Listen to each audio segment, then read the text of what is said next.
So hello everyone, very good afternoon to all and welcome back to physics Wallah. क्या मेरी आवाज़ सारे centres पे आ रही है? एक बार वेरीफाई करना। Good afternoon sir, good Darbhanga afternoon, Pathshala. Good afternoon Darbhanga, good afternoon. कैसे हैं सर? बढ़िया यार, बहुत मस्त। बस थोड़ा सा गला बैठा हुआ है और कुछ भी नहीं। हाँ जी। अलवर, हिमांशी, कैसी है तबीयत आपकी? Good afternoon sir. Sir good afternoon. Good afternoon, good afternoon.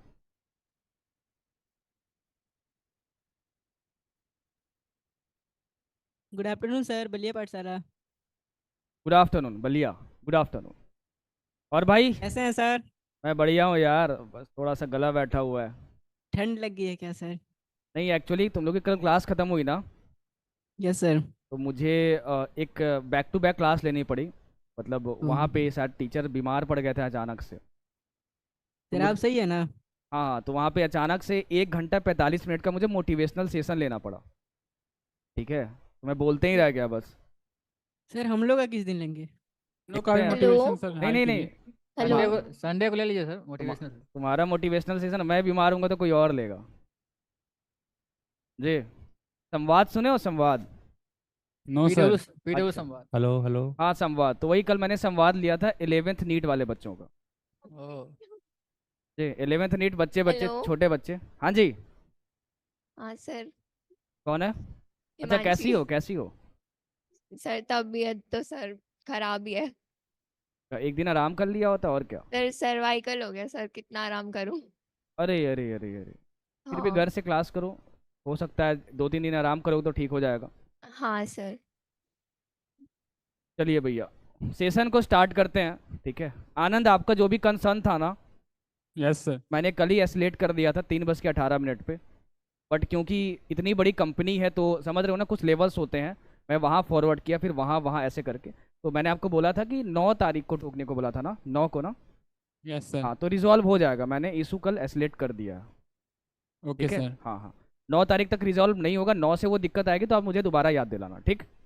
ठीक है सर। चलिए सेशन को स्टार्ट करते हैं। सेशन को स्टार्ट करने से पहले मैं आपको बता दूं कि आज वर्क एनर्जी पावर स्टार्ट कर रहे हैं हम लोग, और वर्क के बारे में पढ़ने वाले हैं। वर्क के जितने भी टाइप के क्वेश्चंस बन सकते हैं वो मैं करवा दूंगा आज। छोटा टॉपिक नहीं है ये, बहुत सुंदर टॉपिक है और बहुत सुंदर सुंदर क्वेश्चन बनते हैं। सारे क्वेश्चंस की वैरायटी मैं लेकर आया हूँ। समय बहुत कम है, आज हमारा 6 जनवरी होता है, शायद 7 मई को अगर पेपर होगा तो आज से 3 महीने बाद आप ये सोच रहे होगे कि नीट का पेपर कैसा जाएगा, यस। या फिर चिंता कर रहे होगे कि सिलेक्शन होगा या नहीं होगा, या फिर ये सोच रहे होगे कि शायद अब सिलेक्शन नहीं होगा और अगले साल हम लोग प्रिपेयर करते हैं। तो ये जो तीसरा वाला स्टेटमेंट था ना, वो नहीं आना चाहिए। तुम्हारा समय है, तुम उसको चलाओगे, कोई और नहीं चला रहा है। अगर आपने अभी डिसाइड नहीं किया कि समय का क्या करना है, तो बाद में समय डिसाइड कर लेगा कि आपका क्या करना है। यस। बेसिकली ड्रॉपर बनना है कि मेडिकल कॉलेज में जाना है, तो मेहनत करें। ठीक है।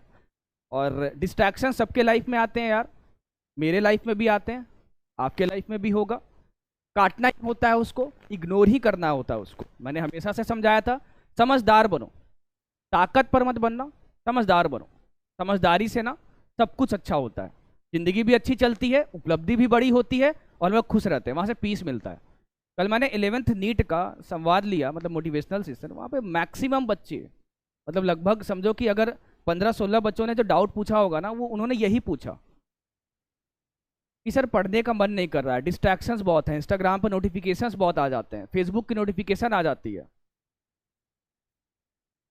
एक पूछ रहा है कि सर क्या करें, रात को 2-3 घंटा बात ही कर लेते हैं। अब ये बताने की ज़रूरत नहीं है कहाँ बात कर लेते हैं। तो सर ये कैसे काटे? मैं बोला मतलब पता है तुमको कि ये डिस्ट्रैक्शन है? बोला हाँ सर, लेकिन क्या करें, 2-3 घंटा हो जाता है सर बात करते करते। हम बोले खतरनाक, मुझे तुमसे मोटिवेशन लेना चाहिए भैया, मतलब डेली 2-3 घंटा, डेली 2-3 घंटा। बोले अच्छा बताओ तो बात क्या, ब्रेकअप कर लेना चाहिए। मुझे बोलने दो। क्या बात कर तू? क्या खाना खाए, क्या नहीं खाए, अरे तीखा लग गया, अरे अरे अरे अरे मीठा खाया करो। मैं बोला भैया अभी 11th में हो ना, 12th के बाद नीट नहीं निकलने वाला, स्ट्रेट फॉरवर्ड इंसान मैं हूँ ही, आप जानते होंगे। तो डिस्ट्रैक्शन सबके लाइफ में है, डिस्ट्रैक्शंस को काटना होता है। सबका सोल्यूशन यही है, उसको इग्नोर करना पड़ेगा ही। देख लो कि डॉक्टर बनना है, कि देख लो इंस्टाग्राम पे नोटिफिकेशंस देखनी है, चैटिंग करनी है या बातें करनी है। बातें करनी है, बातें करो। डॉक्टर बनना का जो ड्रीम है वो छोड़ दो। एक चीज अच्छे से करो ना, 2-3 घंटे क्यों बात करो? 24 घंटे में जगह रहते हो 15-16 घंटे, 15-16 घंटे ही रखो मोबाइल पे। इंस्टाग्राम भी चलाओ, घूमो भी। वीकेंड पे मूवी क्यों जाते हो देखने? आराम से 7 दिन जाओ। तो कोई चीज अच्छे से करो, या तो वो चीज अच्छे से कर लो या ये चीज अच्छे से कर लो। प्रायोरिटाइज आपको करना पड़ेगा, दोनों चीज एक साथ नहीं चल सकती। भाई मैं भी इंसान हूं ना, मुझे भी तो बहुत सारी चीजें करने का मन करता है। मुझे भी मन करता है कि हर 7वें दिन मतलब संडे को मूवी देखने चला जाऊं, बट वो 7वें दिन मैं ये सोचता हूँ ना कि 6 दिन पढ़ाने के बाद जब मैं संडे को फ्री होता हूँ, तो अभी मैं यहाँ पर हूँ, तो यहाँ से मुझे यहाँ कैसे जाना है? जो लोग यहाँ पर हैं वो क्यों है? सर मैं जब बोल रहा हूँ तो प्लीज इंटरप्ट मत करना। जब मैं बोल लूंगा उसके बाद आप बोलिए। तो यहाँ से यहाँ कैसे जाना है? यहाँ पे जो लोग हैं वो क्यों हैं? मुझ में और उनमें क्यों अंतर है? वो जो संडे का पूरा टाइम होता है ना, मैं मूवी नहीं देखने जाता हूँ, मैं बाहर घूमने नहीं जाता हूँ, मैं रील्स स्क्रॉल नहीं करता हूँ। मैं सोचता हूँ इस गैप को कैसे फिल करना है, ये गैप कैसे भरेगा। तो मन तो मेरा भी करता है, मैं तो बहुत अच्छे पैसे कमा रहा हूँ, मुझे क्या जरूरत है उसकी? मुझे नहीं जरूरत है उसकी टाइम सेव करने की, बट फिर ये कर रहा हूँ। जितने पैसे कमा रहा हूँ उससे लग्जरियस लाइफ मिलेगी मुझे, बहुत बेहतरीन लाइफ मिलेगी मुझे, तब भी कर रहा हूँ यहाँ पहुँचने के लिए। क्यों? अपने आप को बेहतर बनाने के लिए। तो मैंने अपने लिए क्या चूज किया? ये विक्ट्री। तो मैंने प्रायोरिटाइज करके रखा है कि ये जो डिस्ट्रैक्शंस हैं, इंस्टाग्राम, फेसबुक, हटाना है इनको। अगर मैं इसमें लग गया ना तो यहां तक नहीं पहुंच पाऊंगा, या तो इसको डिसाइड कर लूंगा या तो इसको डिसाइड कर लूंगा। तो मैं 7वें दिन अपने आप पे काम करता हूं। ये भी एक सोचने का तरीका होता है। तो वैसे आप अपने पर्सपेक्टिव से हमेशा ये सोचना कि तुम्हारे लाइफ में प्रायोरिटी क्या है। अगर इंस्टाग्राम प्रायोरिटी है तो वो कर लो, मेडिकल एग्जाम छोड़ दो। लड़की प्रायोरिटी है तो मेडिकल एग्जाम छोड़ दो। सिगरेट प्रायोरिटी है तो मेडिकल एग्जाम छोड़ दो।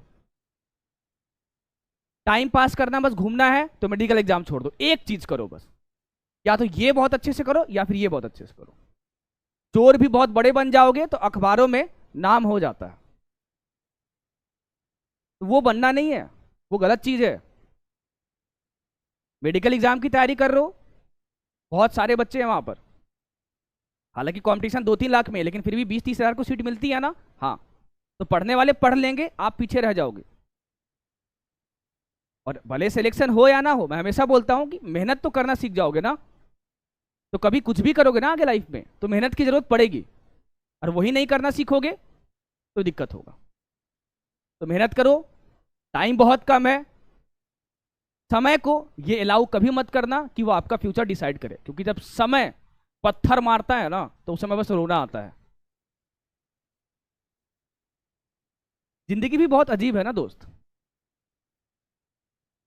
जिस अंधेरे से बचपन में हमें डर लगता था, हर किसी के जिंदगी में ऐसा वक्त जरूर आता है कि उसी अंधेरे से प्यार हो जाता है। डिप्रेशन स्टेट, उस समय रोशनी अच्छी नहीं लगती, लाइट बंद करके रोना अच्छा लगता है। तो जिंदगी भी एब्सोल्यूट नहीं है, मोशन की तरह, रेस्ट की तरह। तो इस पूरे ब्रह्मांड में कुछ एब्सोल्यूट नहीं है, सिर्फ आप एब्सोल्यूट हो। आप जो सोचोगे अपने लिए वही होगा।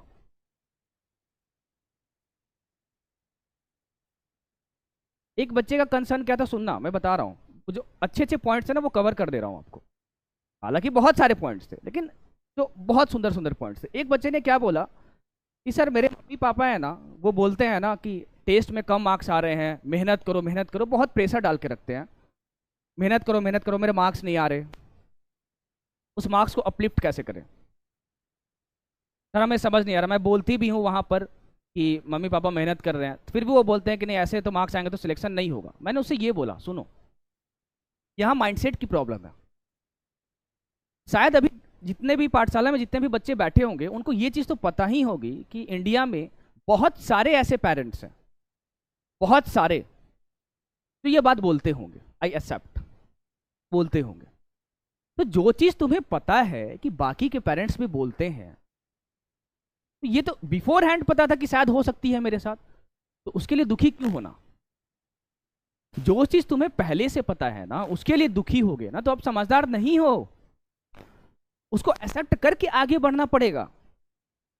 पेरेंट्स कभी ऑप्शन नहीं होते, वो पार्ट होते हैं लाइफ के, और बहुत क्रूसियल पार्ट होते हैं, बहुत इंपॉर्टेंट पार्ट होते हैं। तो उनको अलग करके कभी भी लाइफ में आगे नहीं बढ़ सकते हो, उनके साथ आगे बढ़ना पड़ता है।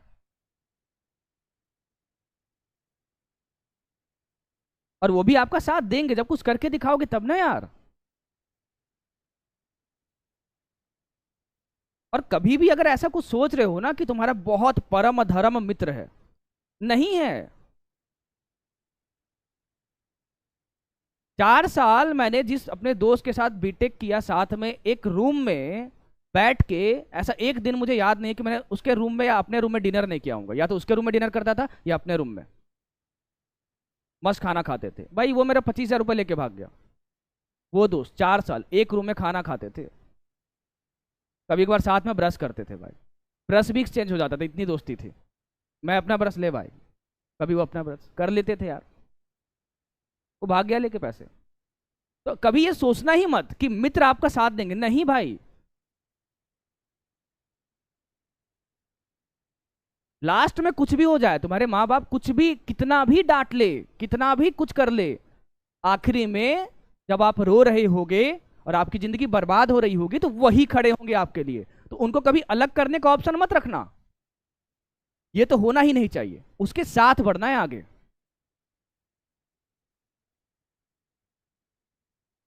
भाई मेरे पापा भी चाहते थे ना मैं कि गवर्नमेंट इंजीनियर बनूं, समझे। उस समय पापा को मैं भी नहीं समझा पाया था, क्योंकि ये सोसाइटी होती है, तुम्हें पता होगा कि गवर्नमेंट में इंजीनियर है मतलब लड़का बहुत कुछ कर लेगा, बहुत कुछ, अरे क्या नाम हो जाएगा। तो मैं अपने पापा से लड़ा क्या? नहीं लड़ा, नहीं, उनको समझाने की कोशिश की। उस समय भी शायद वो नहीं समझ पाए, फिर मैं करके दिखाया ना। एक दिन में तो गेट निकाला नहीं, 1 साल प्रिपरेशन की गेट की। गेट में ऑल इंडिया रैंक 104, 104। इंडिया में जितने भी गवर्नमेंट पीएसयूज हैं, जो सबसे टॉप लेवल पे, वो ओएनजीसी, आईओसीएल, उस पर ऐसे हाथ रख देता ना, मेरी ज्वाइनिंग हो जाती वहां पे। मतलब ऐसी रैंक थी ना कि कहीं भी पहुंच जाता तो ज्वाइनिंग हो जाती। और गेट के बेसिस पे ना आईटी में एमटेक भी होता है। 104 रैंक पे ना मुझे आईटी दिल्ली, आईटी बॉम्बे मिलता है एमटेक करने के लिए। तो पापा को दिखा दिया, पापा देखिए मैं काबिल हूं। तो उनको दिखाया मैंने। आईटी दिल्ली, आईटी बॉम्बे से जब एमटेक करने का मौका मिला मुझे 104 रैंक पे, मैंने नहीं किया। मैं बोला पापा आगे मैं पढ़ाई नहीं करना चाहता, दिखा दिया करके। तो पापा समझ गए इसमें कैपेबिलिटी है, ये कर लेगा। फिर पापा बोले ठीक है, तुमको जो करना है वो करो। उनके लफ्ज बदल गए। कैसे? क्या मैंने उनको अलग कर दिया? नहीं, उनके साथ आगे बढ़ा। मेहनत करो, तरक्की करो, माँ बाप की रिस्पेक्ट करो और आगे बढ़ो। मैं ये नहीं बोला हूं कि आप नहीं करते होगे, लेकिन किसी के लाइफ में भी अगर माँ बाप को लेके कोई कंसर्न है ना, तो उनको कभी अलग मत करना। तुम्हारे एग्जिस्टेंस की वजह है वो नहीं होते तो आप नहीं होते। समझदार बनो, समझदार बनो। इस चीज के लिए ग्रेटफुल रहो जो तुम्हारे पास है हमेशा। कल मैंने रैंक लिस्ट गिनवाई ना आप लोगों को। भाई साहब फिजिक्स की क्लास में जो टॉप 20 में बच्चे हैं ना, टॉप 30 में बच्चे हैं ना, 99% बच्चे फिजिक्स की क्लास अटेंड करते हैं। मतलब अपनी क्लास की बात बता रहा हूँ आपको, क्योंकि मैं फिजिक्स पढ़ाता हूँ तो फिजिक्स की बात करूंगा। जो टॉप 30 में बच्चे हैं उसमें से 99% बच्चे फिजिक्स की क्लास अटेंड करते हैं। तो ग्रेटफुल रहो कि भैया हम ऐसी फिजिक्स की क्लास कर रहे हैं ना जहां पर 99% टॉपर्स बैठते हैं क्लास करने के लिए फिजिक्स की। ये कैसे मुमकिन हुआ? तुम्हारे माँ बाप की वजह से। उन्होंने पैसे दिए, उनसे आप कॉम्पिटिट कर पा रहे हो। घर पे रहते तो क्या कभी पता लगता? नहीं। ऑलवेज ग्रेटफुल फॉर समथिंग जो तुम्हारे पास है। जिंदगी में हमेशा खुश रहोगे और डिस्ट्रैक्शंस होंगे, प्रायोरिटाइज योरसेल्फ, काटो उसको और आगे बढ़ो। डिस्ट्रैक्शंस के साथ साथ आगे बढ़ना होता है। अपनी मेंटल स्टेबिलिटी इतनी अच्छी रखो, अपनी थॉट प्रोसेस इतनी अच्छी रखो कि बाहर की दुनिया का फर्क ही ना पड़े। यार मोदी जी को भी तो गालियां पड़ती हैं, बहुत गालियां पड़ती हैं।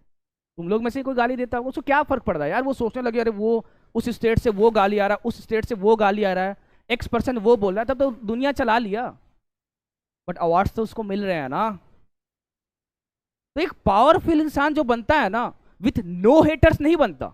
ध्यान से सुनना, जिंदगी में कोई भी बहुत बहुत ज्यादा सक्सेसफुल हुआ है तो विथ नो हेटर्स नहीं हुआ, विथ हेटर्स हुआ है। अरे भाई PW की बात बताता हूं, ये तो पूरी मीडिया पे सबको पता है इसलिए बताता हूं। अलग सर को तो सब्जी वाला करके बोला जाता था भाई, पता ही होगा। आज देख लो, क्या उन्होंने रिएक्ट किया उस पे? नहीं, वो अपने गोल पर फोकस किए और उस डिस्ट्रैक्शंस के साथ साथ आगे बढ़े कि रिएक्ट नहीं करना, बोलने दो। क्या उनके हेटर्स नहीं है? होंगे, क्या फर्क पड़ता उनको? तो चाहे वो संदीप माहेश्वरी हो, चाहे कोई भी हो, विथ नो हेटर्स आप जिंदगी में कभी शिखर पे रह ही नहीं सकते। अगर आप शिखर पे हो तो हेटर्स होंगे, और वही तो आपको ताकतवर बनाता है ना। हेटर्स को इग्नोर करना सीखो, जो डिस्ट्रैक्शन है इग्नोर करना सीखो। अपनी थॉट प्रोसेस को इतना स्ट्रांग रखो ना कि सिर्फ गोल के लिए सोचो, बाकी चीजों के लिए सोचो ही नहीं, उतना समय ही नहीं होना चाहिए सोचने के लिए, तब आगे बढ़ जाओगे। चलिए भैया सेशन को स्टार्ट करते हैं। कोई कुछ बोल रहा था तो बताइए। हाँ जी, नहीं, आ जाइए पढ़ते हैं कॉन्सेप्ट ऑफ वर्क। सर हाँ जी, कौन है? सर दरभंगा पाठशाला से। दरभंगा, एक मिनट जूम कीजिएगा तो। हाँ जी बोलिए, क्या कंसर्न है? सर डिस्ट्रैक्शन से बहुत दूर रहना चाहते, फिर भी हो जाता है डिस्ट्रैक्शन, तो कैसे इससे दूर रहे सर? डिस्ट्रैक्शंस क्या है पहले ये बताना होगा मुझे, क्या है डिस्ट्रैक्शंस? वो बताओगे तब तो मैं बता पाऊंगा कि हाँ उसको कैटर आउट कैसे करना है। सर जैसे फोन रील्स हो गया, देखते हैं 2 मिनट के लिए हो जाता है 2 घंटा, पता ही नहीं चलता है। हाँ, इंस्टाग्राम पे रील्स की, आप शॉर्ट्स की बात करो यूट्यूब पे। सर यूट्यूब शॉर्ट्स, इंस्टाग्राम मैं यूज नहीं करती हूँ सर। ठीक है, यूट्यूब शॉर्ट्स की बात करो, राइट? यस ठीक है, अब सुनना मैं क्या करता हूँ, मैं बताता हूँ।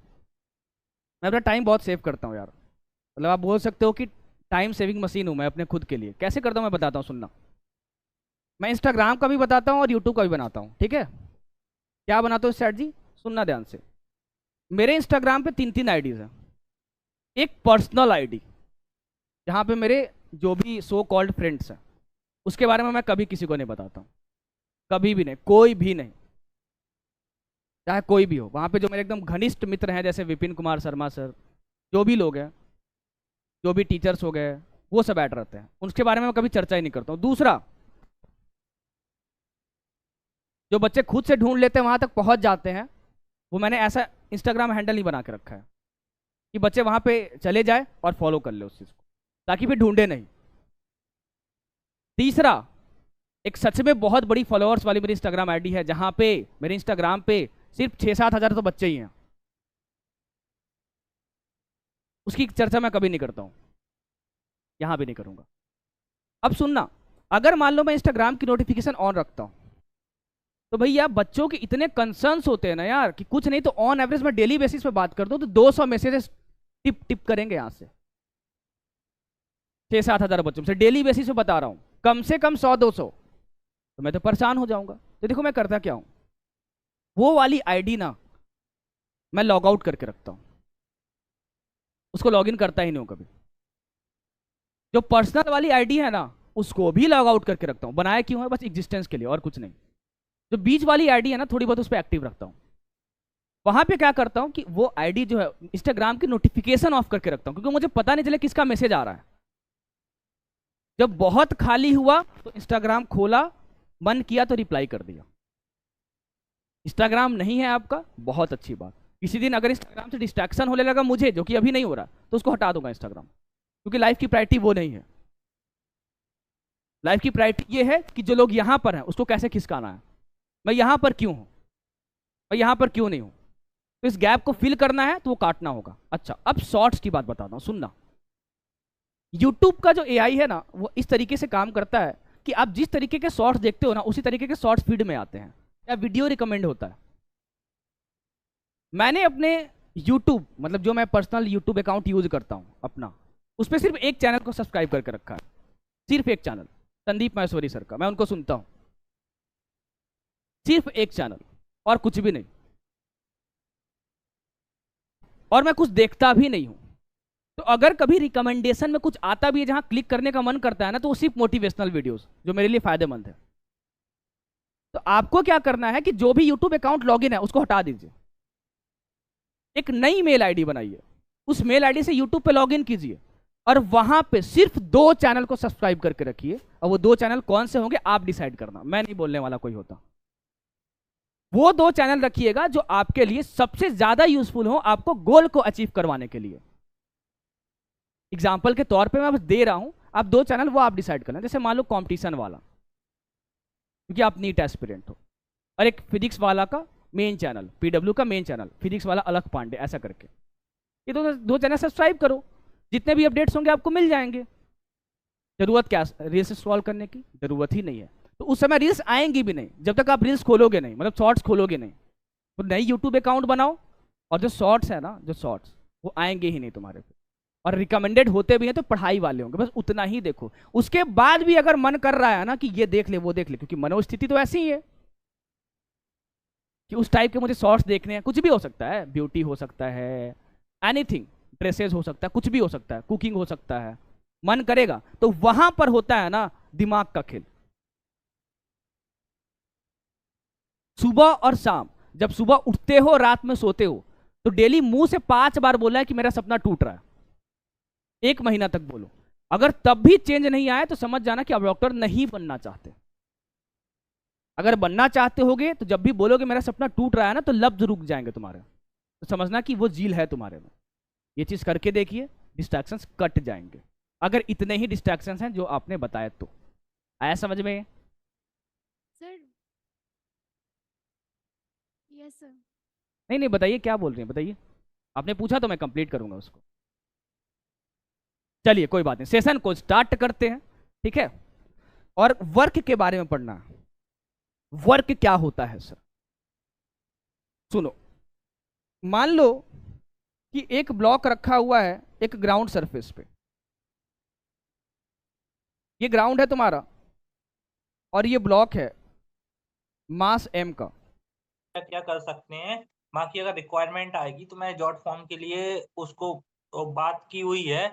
कहीं से आवाज आ रही है, कहीं से आवाज आ रही है। फॉर्म बनवाना था तो अकाउंट नहीं लिया अपना।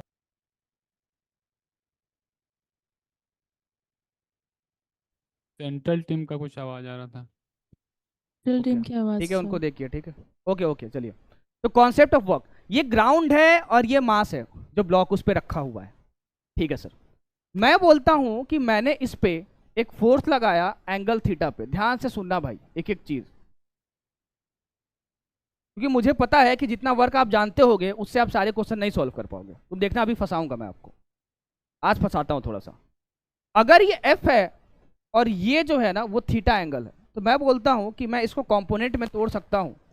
ये होगा एफ कॉस थीटा और ये होगा एफ साइन थीटा।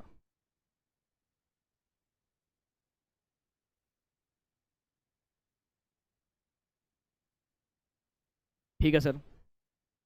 अगर मैं बोलूं कि तुमने ये फोर्स लगाया जिसकी वजह से ये बस इधर मूव कर रहा है, ये इधर नहीं जा रहा, तो मैं बोलूंगा भैया कि इस पे mg लगेगा, ब्लॉक का fbd बना रहा हूं, और क्या लगेगा, नॉर्मल लगेगा ऊपर। तो ये इधर मूव नहीं कर रहा। अगर ये इधर मूव नहीं कर रहा तो f sine theta plus n is equal to mg होगा। इधर जितने भी फोर्सेज हैं f sine theta plus n is equal to mg होगा, बराबर सर। अगर मैं बोलूं कि ये इधर आ रहा है तो कौन से फोर्सेज है, बस f cos थीटा, यहां फ्रिक्शन नहीं है, ठीक है, ये स्मूथ सरफेस है। अच्छा, तो मैं बोलता हूं कि अगर ये इधर मूव किया ना, मान लेते हैं कि s डिस्टेंस मूव किया और ये ब्लॉक जो है वो यहां पर आ चुका है, तो सुनो, स्टेटमेंट सुनना, कभी भी कोई फोर्स अगर डिस्प्लेसमेंट प्रोवाइड करवा रहा है, तो उस फोर्स के द्वारा जो वर्क डन होगा वो ये होता है F vector dot S vector. ये जो मैंने फॉर्मूला लिखा है वो वर्क डन कौन कर रहा है, ये फोर्स कर रहा है, ये वाला। अच्छा, थोड़ी सी गुस्ताखियां करूं इसको खोलने की तो मैं बोलूंगा, क्योंकि ये डॉट प्रोडक्ट है, तो डॉट प्रोडक्ट हमेशा क्या देता है, एक स्केलर क्वांटिटी देता है। ठीक है सर।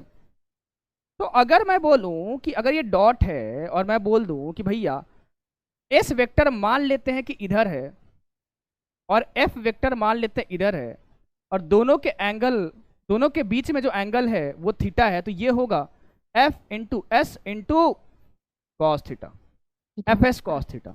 अच्छा, तो सर यही तो डायग्राम है, एफ वेक्टर और डिस्प्लेसमेंट वेक्टर इधर है, ये डिस्प्लेसमेंट है, ध्यान रखिएगा, तभी मैंने ऊपर वेक्टर लगाया है। तो ये है डिस्प्लेसमेंट वेक्टर और ये फोर्स वेक्टर। तो एंगल थीटा क्या है, एफ और एस के बीच में एंगल। ठीक है सर। तो मैं बोलूंगा भैया कि देखो कॉस थीटा को इसके साथ रखो तो एस यहां पर बचेगा। तो आप जरा देखो, इसका दो कंपोनेंट आया था, एक ये आया था और एक ये आया था, तो वर्क डन में तो बस एफ कॉस थीटा आ रहा है, एफ साइन थीटा तो आ ही नहीं रहा है। तो ये जो एफ साइन थीटा है ना वो एस के परपेंडिकुलर है, देख लो एस इधर है और एफ साइन थीटा ऊपर है, तो दोनों के बीच में 90 डिग्री एंगल है। मतलब वर्क डन में जो डिस्प्लेसमेंट के परपेंडिकुलर फोर्स है वो कंट्रीब्यूट नहीं करता वर्क में। तो मैं आपसे ये बोलूंगा कि जो परपेंडिकुलर फोर्स होगा, perpendicular force to displacement produces zero work, ये तुम्हें जीरो वर्क देगा। तो कभी भी फोर्स डिस्प्लेसमेंट के अगर परपेंडिकुलर हुआ तो उस फोर्स के द्वारा जो वर्क डन होगा वो जीरो होगा, जो वर्क डन होगा वो जीरो होगा। ध्यान से सुनते जाना, ठीक है सर, मजा आया। ये थी स्केलर क्वांटिटी। तो सर डायरेक्शन तो नहीं होता है, इतनी बात हमको समझ में आ गई सर। ये थी स्केलर क्वांटिटी, इसका यूनिट क्या होगा। अगर मैं आपसे बोलूं भैया एफ का यूनिट क्या होता है, न्यूटन, एस का क्या होता है, मीटर, तो newton metre will be the SI unit. Mike को ऑफ रखिएगा भैया, आंसर बस आना चाहिए मेरे कान के पास। पढ़ाई में कोई भी दिक्कत होगी तो मैं टॉलरेट नहीं करता हूं, इस बात का ध्यान रखिएगा, चाहे कोई भी बैच हो, पढ़ाई में कोई दिक्कत नहीं आनी चाहिए। आगे, तो एसआई यूनिट जो है फोर्स मतलब न्यूटन और एस मतलब मीटर। इस न्यूटन और मीटर को प्यार मोहब्बत और प्रेम से हम लोग जूल भी बोलते हैं, इसी न्यूटन मीटर को बोलते हैं जूल। जूल को शॉर्ट फॉर्म में जे से दिखाया जाता है, ये पता होगा, मैं ये एक्सपेक्ट कर रहा हूं। अच्छा, ये जो फॉर्मूला आया है ना वो फॉर्मूला आया है तब जब ये जो फोर्स है ना वो एक कांस्टेंट फोर्स हो। कांस्टेंट फोर्स का मतलब क्या हुआ, फोर्स तुम्हारे पास एक वेक्टर क्वांटिटी है जिसके पास डायरेक्शन भी होता है, मैग्नीट्यूड भी होता है, मतलब डायरेक्शन भी नहीं बदल रही होगी और मैग्नीट्यूड भी नहीं बदल रहा होगा, तो मैं बोलूंगा कि वो कांस्टेंट फोर्स है। उसके द्वारा वर्क डन क्या होगा, F vector dot S vector. ठीक है सर। अब सुनो निगेटिव वर्क के बारे में, कि निगेटिव वर्क क्या होता है। अगर मैं आपसे बोलूं भैयू कि वर्क डन जो है वो F vector dot S vector, ठीक है सर, कांस्टेंट फोर्स के द्वारा लिख रहा हूं, तो ये होगा एफ एस कॉस थीटा। अगर मैं बोलूं थीटा 180 है तो कॉस 180 जीरो होता है, -1 होता है, ठीक है। तो कॉस 180 -1, तो ये होगा माइनस एफ एस। मतलब ये माइनस तभी आएगा जब थीटा 180 होगा। थीटा 180 का मतलब क्या हुआ भैया कि ये दोनों एंटी पैरेलल होने चाहिए, F vector and S vector are anti parallel. मतलब कि एक दूसरे के ऑपोजिट होने चाहिए, मतलब एक दूसरे के ऑपोजिट होने चाहिए। ठीक है सर। तो अगर एक ब्लॉक रखा हुआ है ऐसे और ये ब्लॉक मूव कर रहा है, क्वेश्चन में गिवन है, मान लो मूव करते करते वो यहां से यहां आ गया, ये मूव कर रहा है, ठीक है, इस बात का ध्यान रखना। तो अगर ये मूव कर रहा है तो यहां पे कौन सा फ्रिक्शन लगेगा? अगर यहां पे फ्रिक्शन हो तो kinetic friction. Kinetic friction. Kinetic friction F। Displacement किधर है? इधर। यहां work done bye kinetic friction क्या होगा? पॉजिटिव की नेगेटिव? नेगेटिव। निगेटिव होगा। नेगेटिव। ये एक एग्जांपल दिया मैंने। तो निगेटिव वर्क समझ में आया हमको, जीरो वर्क हमें Yes. समझ में आया। अब देखो, अभी जितनी भी चर्चाएं हुई थी वो चर्चाएं हुई थी किसकी? अगर फोर्स कांस्टेंट हो तो। अगर फोर्स कांस्टेंट नहीं हुआ तो जो मैं वर्क डन का फॉर्मूला लिखता हूं, इफ फोर्स इज वेरिएबल,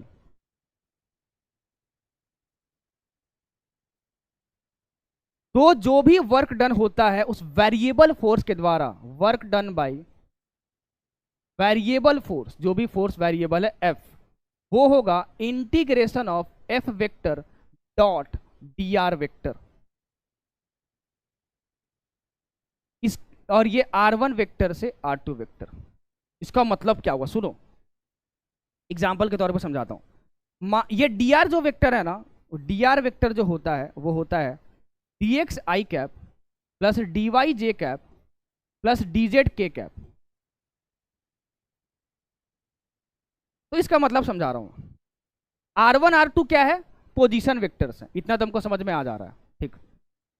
अगर मैं आपसे बोलूं कि कोई फोर्स है F vector is equal to 2x i cap, ध्यान से सुनना भाई, और मैं आपसे बोलूं कि जो तुम्हारा डिस्प्लेसमेंट है S वेक्टर, वो है तुम्हारे पास 4j कैप, तो तुमसे वर्क डन फाइंड करना है। तो वर्क डन में वो मत फॉर्मूला लगा देना F डॉट एस।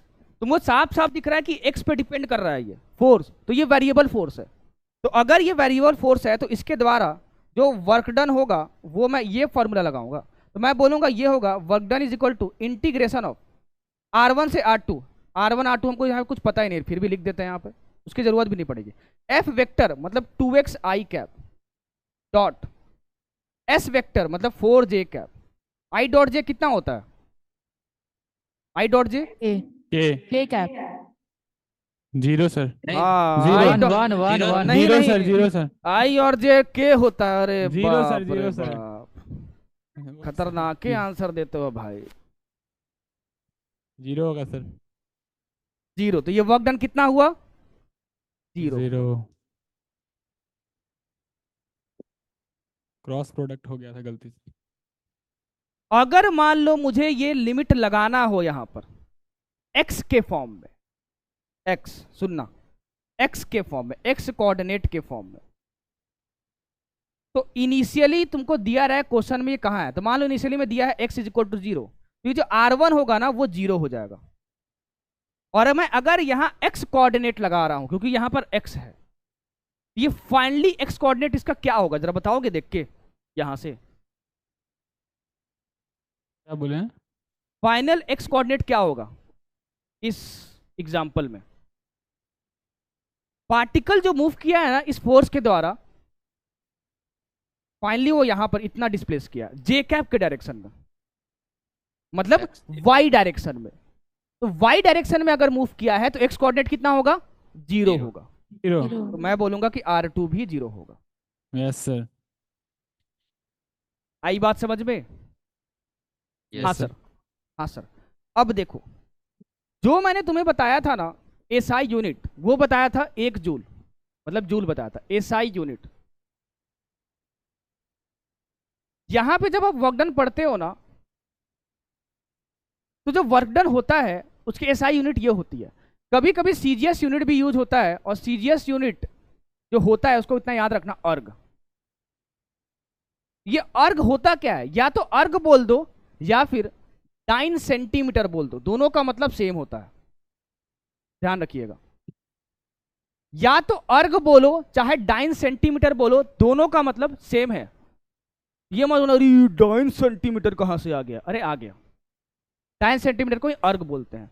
अगर आप 1 जूल में निकालोगे कितना अर्ग होगा, तो किसी बच्चे को पता है तो हल्ला करो भाई, कितना होगा बताओ? 10 to the power 10 का 7 पावर अर्ग। 7, बिल्कुल 10 का पावर 7 अर्ग होता है। तो ये कन्वर्जन याद रखिएगा, ये कन्वर्जन याद रखिएगा, बहुत इंपॉर्टेंट है। अच्छा सर जी, आप जब बेसिक मैथमेटिक्स पढ़ाए थे तो इंटीग्रेशन का मतलब बताए थे। इंटीग्रेशन मतलब होता है सर एरिया, और अगर यहाँ y dx के फॉर्म में रहे तो पहला वाले टर्म को हम लोग y एक्सिस पे प्लॉट करते थे और सेकंड वाले को x एक्सिस पे प्लॉट करते थे, और इंटीग्रेशन मतलब एरिया निकालते थे। मतलब f और r में अगर एरिया निकालेंगे तो वर्क डन मिलेगा। हाँ, अगर मैं भाई ग्राफ बनाऊं, अगर मैं ग्राफ बनाऊं, ओ भाई ये क्या हो गया, 1 मिनट। अगर मैं ग्राफ बनाऊं डिस्प्लेसमेंट में और फोर्स में, तो इसकी जो एरिया देती है, मान लो कुछ ऐसी एरिया है 0 से x के बीच में, तो ये जो एरिया मिलेगा ना, मान लो 0 से x के बीच में तुम एरिया फाइंड करते हो, तो ये एरिया आती है A1 और ये एरिया आती है A2, और 0 से x के बीच में तुमको वर्क डन निकालना है। तो जो भी वर्क डन होगा वो A1 माइनस A2 होगा। नीचे वाले एरिया को माइनस करोगे, ऊपर वाले एरिया को पॉजिटिव रखोगे, इस बात का ध्यान रखिएगा। तो अगर तुम fx graph, fx force displacement graph की एरिया निकालते हो, तो तुम्हें प्यार, मोहब्बत और प्रेम से क्या मिलता है? वर्क डन मिलता है।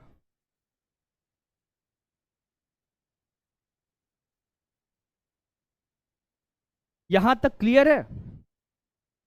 Yes sir. ठीक है। अब मैं एक क्वेश्चन पूछ रहा हूं, ठीक है? एक बार आंसर दे दोगे तो जवान को बदलना नहीं। मतलब एक जगह से जहां आंसर आ गया तो ये नहीं यस कभी नो, कभी यस कभी नो, यस नो मत करना, टाइम ले लेना तभी बोलना। एक एजर्सन मैं आपको दे रहा हूं, आपको बस इतना बताना है कि ये जो एजर्सन है वो ट्रू है या फॉल्स है। आंसर देने का जो मेथड होगा वो ये होगा, आप सबसे पहले अपना पाठशाला का नाम बताओगे, अपना नाम बताओगे और आंसर बताओगे और चुप हो जाओगे। इसके अलावा कोई भी बकवास नहीं करेगा। एजर्सन क्या बोलता है? Work done by static friction is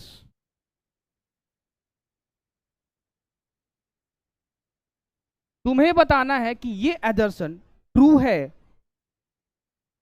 या फॉल्स है। एक बार आंसर दे दोगे, बदलना नहीं आंसर को, बस।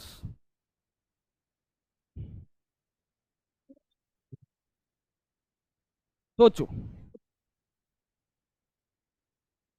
और शाहिद कपूर, क्या हाल चाल? पूर्णिया पाठशाला नितेश सर ट्रू है। हाँ, पुण्या पाठशाला नितेश, राइट? Yes sir. हाँ ट्रू है, राइट? Yes, एक sir. वोट आया यहाँ पर। हेलो सर, हाँ जी। भागलपुर पाठशाला ट्रू है सर। भागलपुर पाठशाला ट्रू है। दरभंगा पाठशाला ट्रू है सर। दरभंगा, मुजफ्फरपुर नाम भी बताइए। true है, सर। दरभंगा से नाम क्या आपका? चंदन। चंदन नाम है। जी सर। मुजफ्फरपुर से अच्छा, भी, सर। दरभंगा का जो इशू था वो नेट वाला, वो भी मैंने एस्केलेट किया था, वो ठीक हो गया? वो Yes, जो sir, आवाज ठीक है। ऐसा इंटरनेट सर, कनेक्टिविटी दरभंगा में। अलवर ठीक है, सर। पाठशाला ठीक है sir. Himanshi false. Sir Ghazipur Pathshala false. Okay, Narnaul पाठशाला ट्रू। सर गाजीपुर पाठशाला वर्तिका सर अलवर फॉल्स। पाठशाला वर्तिका, false। वर्तिका कौन है? सर कहाँ पे? गाजीपुर। गाजीपुर। तो गाजीपुर को जूम कीजिएगा तो कौन है वर्तिका भाई? एक बार मैं कमेंट पढ़ा था, एक्चुअली देखा नहीं मैं। ये है यस कौन? सर। सर अलवर पाठशाला अवनी फॉल्स। एक मिनट गाजीपुर से बताइए। सर ब्लू जैकेट गाजीपुर, एक वर्तिका। मिनट जूम तो हो जाए। ओके वर्तिका आप हो, ठीक है। Yes sir. हाँ जी रुद्रा, टोपी पहन के बस देख ही रहे हो यार, बताओ कुछ। मुजफ्फरपुर से भी true सर है। ट्रू। ट्रू है, यस सर। भोपाल चलिए पाठशाला मुजफ्फरपुर से ट्रू है, और भोपाल पाठशाला ट्रू। भोपाल पाठशाला ट्रू, सर ठीक। अलवर पाठशाला ट्रू। अलवर पाठशाला ट्रू। अब ठीक है, जितने भी फॉल्स वाले हैं बस वो बताएंगे अपना नाम। फॉल्स सर वाले नाम हिमांशी। बताइए, क्या नाम है? हिमांशी। हिमांशी। हिमांशी। और अवनी।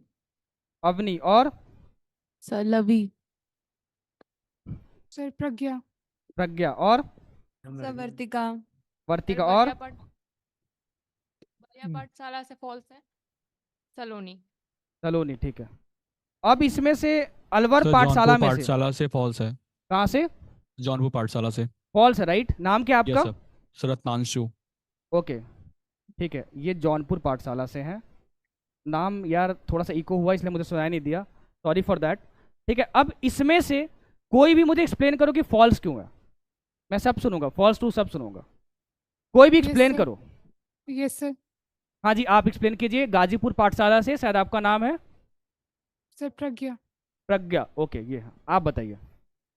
सर स्टैटिक फ्रिक्शन हमेशा रिलेटिव मोशन को अपोज करता है, और वर्क डन इक्वल टू हम लोग पढ़ते हैं स्टैटिक F- फ्रिक्शन हमेशा यस रिलेटिव मोशन को अपोज करता है। नहीं तो गलत है ये। मैंने 2 ब्लॉक सिस्टम पढ़ाया था, वहाँ स्टैटिक फ्रिक्शन लगता था, स्टैटिक फ्रिक्शन ही उसको आगे ले जाती थी। आपने तो पहला स्टेटमेंट गलत बोल दिया।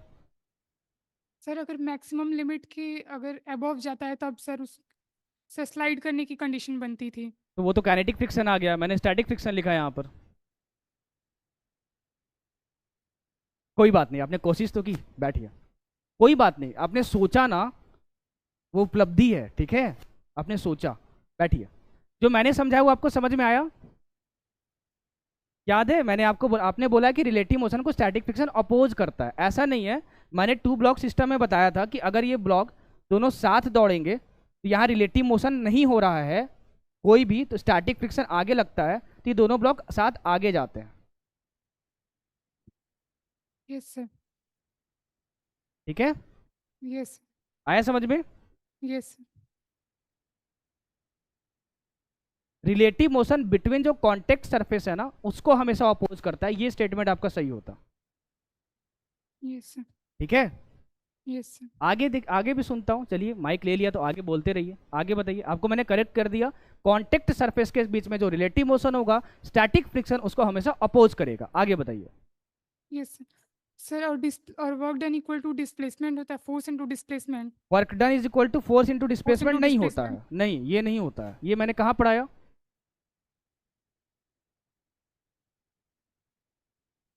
Yes sir. Work done is equal to F vector dot S vector होता है। Yes sir. तो आप एफ एस कॉस थीटा इसको बोलते हो, यस तो ये force into displacement into cos theta होता है। Yes force into displacement work done नहीं होता है। आगे बताइए।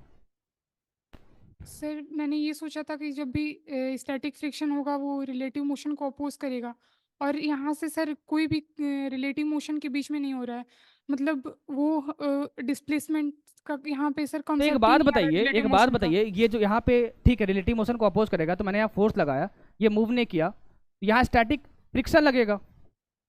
Yes sir. तो क्या ये ब्लॉक मूव कर रहा है? No sir. तो डिस्प्लेसमेंट कितना होगा इसका? 0। तो static friction into 0 into cos theta जो भी करोगे तो 0 ही आएगा ना, तो वही तो लिखा है मैंने। Yes sir. तो आपने तो फॉल्स बोल दिया। कोई बात नहीं।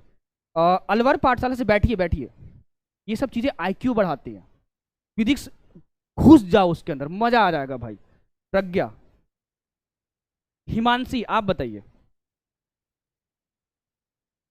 हिमांशी अलवर। सर मैंने ये सोचा था कि ना स्टैटिक फ्रिक्शन की जो मैक्सिमम वैल्यू होती है एफ एस मैक्स जो होता है तो वो ना जस्ट स्लाइड और जस्ट मूव वाली कंडीशन में होता है, हाँ, तो उस समय block ब्लॉक मूव कुछ करता तो है कि मूव नहीं? उस समय करेगा। नहीं।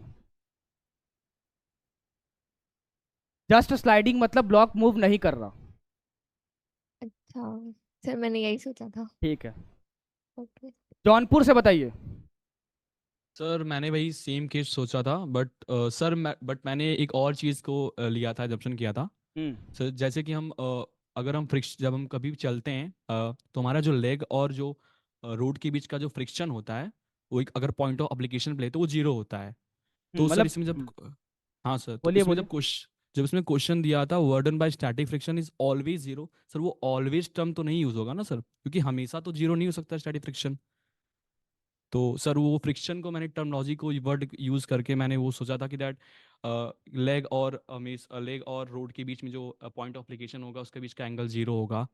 तो तो आप ये वैसे बोलो, मैंने जब हम लोग चलते हैं तो उस समय यस सर। स्टैटिक फ्रिक्शन लगता है, हाँ यस सर। ठीक है ना? और उस समय हाँ जो वर्क डन में स्टैटिक फ्रिक्शन होता है वो कुछ ना हाँ कुछ होगा, क्योंकि हमारा लेग मूव कर रहा है, राइट? हाँ सर। नहीं नहीं नहीं नहीं, सर मतलब आपने मैंने सोचा बहुत अच्छा है वैसे। हाँ, बोलिए बोलिए बोलिए। सर जब हम चलते हैं तो हमारा जब एक पैर ऊपर होता है, जो पीछे का लेग होता है, उसके बीच में रोड के बीच का जो एंगल होता है वो जीरो होता है, क्योंकि पॉइंट ऑफ एप्लीकेशन अगर मैं ले पॉइंट ऑफ टर्म को भी ले एनालाइज करें तो जो वर्डन होगा उस टाइम पे स्टैटिक फ्रिक्शन का वो जीरो होगा। तो मैंने वैसा सोचा था। हाँ, तो ठीक है, सही। तो ये सही सोचा है, मतलब उसके लिए जीरो हाँ होना चाहिए, ट्रू होना चाहिए हाँ ना? सर। तो सर बट ऑलवेज जो टर्म था वो तो नहीं होना चाहिए था ना, कि हमेशा ऐसा थोड़ी ना होगा नहीं, कि तो आप करेगा। शायद ये बोल रहे हो कि इस पैर को मैंने जैसे उठा के दोबारा यहाँ पे रख दिया, मतलब कि स्टैटिक फ्रिक्शन ने वर्क डन कर दिया, राइट? हाँ सर। नहीं, ये गलत है। सॉरी। आपका पॉइंट ऑफ एप्लीकेशन मूव करना चाहिए।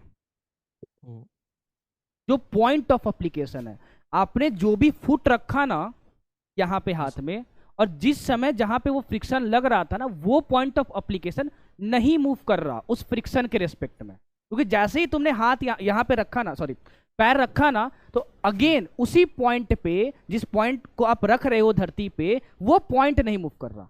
मैंने जो यहाँ पे पढ़ाया है ना, यहाँ पे पॉइंट ऑफ एप्लीकेशन मूव कर रहा है, ये मूव कर रहा है, यहां से यहां पर आया। Yes sir. तो work done by static friction while normal walking in any case will be zero, ठीक है? Yes but sir. मैं चेहरा देखूंगा। किसने बोला भाई? बहुत सुंदर सोचा है तुमने यार, तालियां। बैठिए बैठिए। जिस तरीके से आपने एक्सप्लेन किया ना, वाओ यस सर। वाओ, इससे समझ में आता है कि आप फिजिक्स बहुत अच्छे से पढ़ते हो। अच्छा, यस। आगे बढ़ते हैं।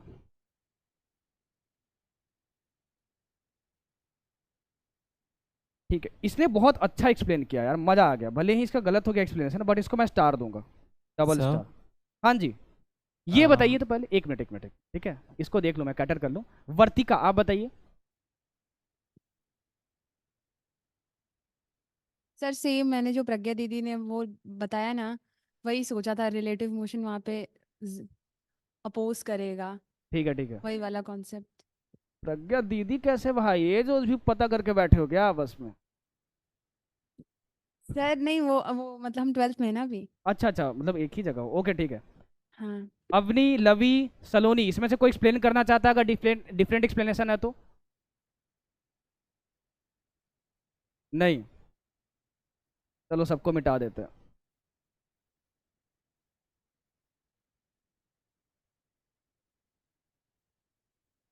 ये सही है, फॉल्स है ये स्टेटमेंट, और लॉजिक बहुत छोटा सा है, सुन लो, सबको समझ में आ जाएगा। मान लो कि एक ब्लॉक रखा हुआ यहां पे M, तुमने एक फोर्स लगाया इस पे, चाहे कोई भी कंडीशन हो। जस्ट मूविंग का मतलब होता है ये मूव नहीं कर रहा, डिस्प्लेसमेंट नहीं है वहां पे। तो कौन सा फ्रिक्शन लगेगा? Static friction. क्या स्टैटिक फ्रिक्शन के लगने की वजह से मूवमेंट हुई? नहीं। सर तो मैं बोलूंगा कि work done by static friction zero होगा। जौनपुर से जिसने एक एग्जांपल दिया था, सुना उसने क्या बोला था? बहुत सुंदर चीज बोली थी उसने। मान लो तुम्हारा ये लेग है ना, आप यहां से यहां आते हो, तो सुनना, यहाँ पे स्टैटिक फ्रिक्शन लगता है।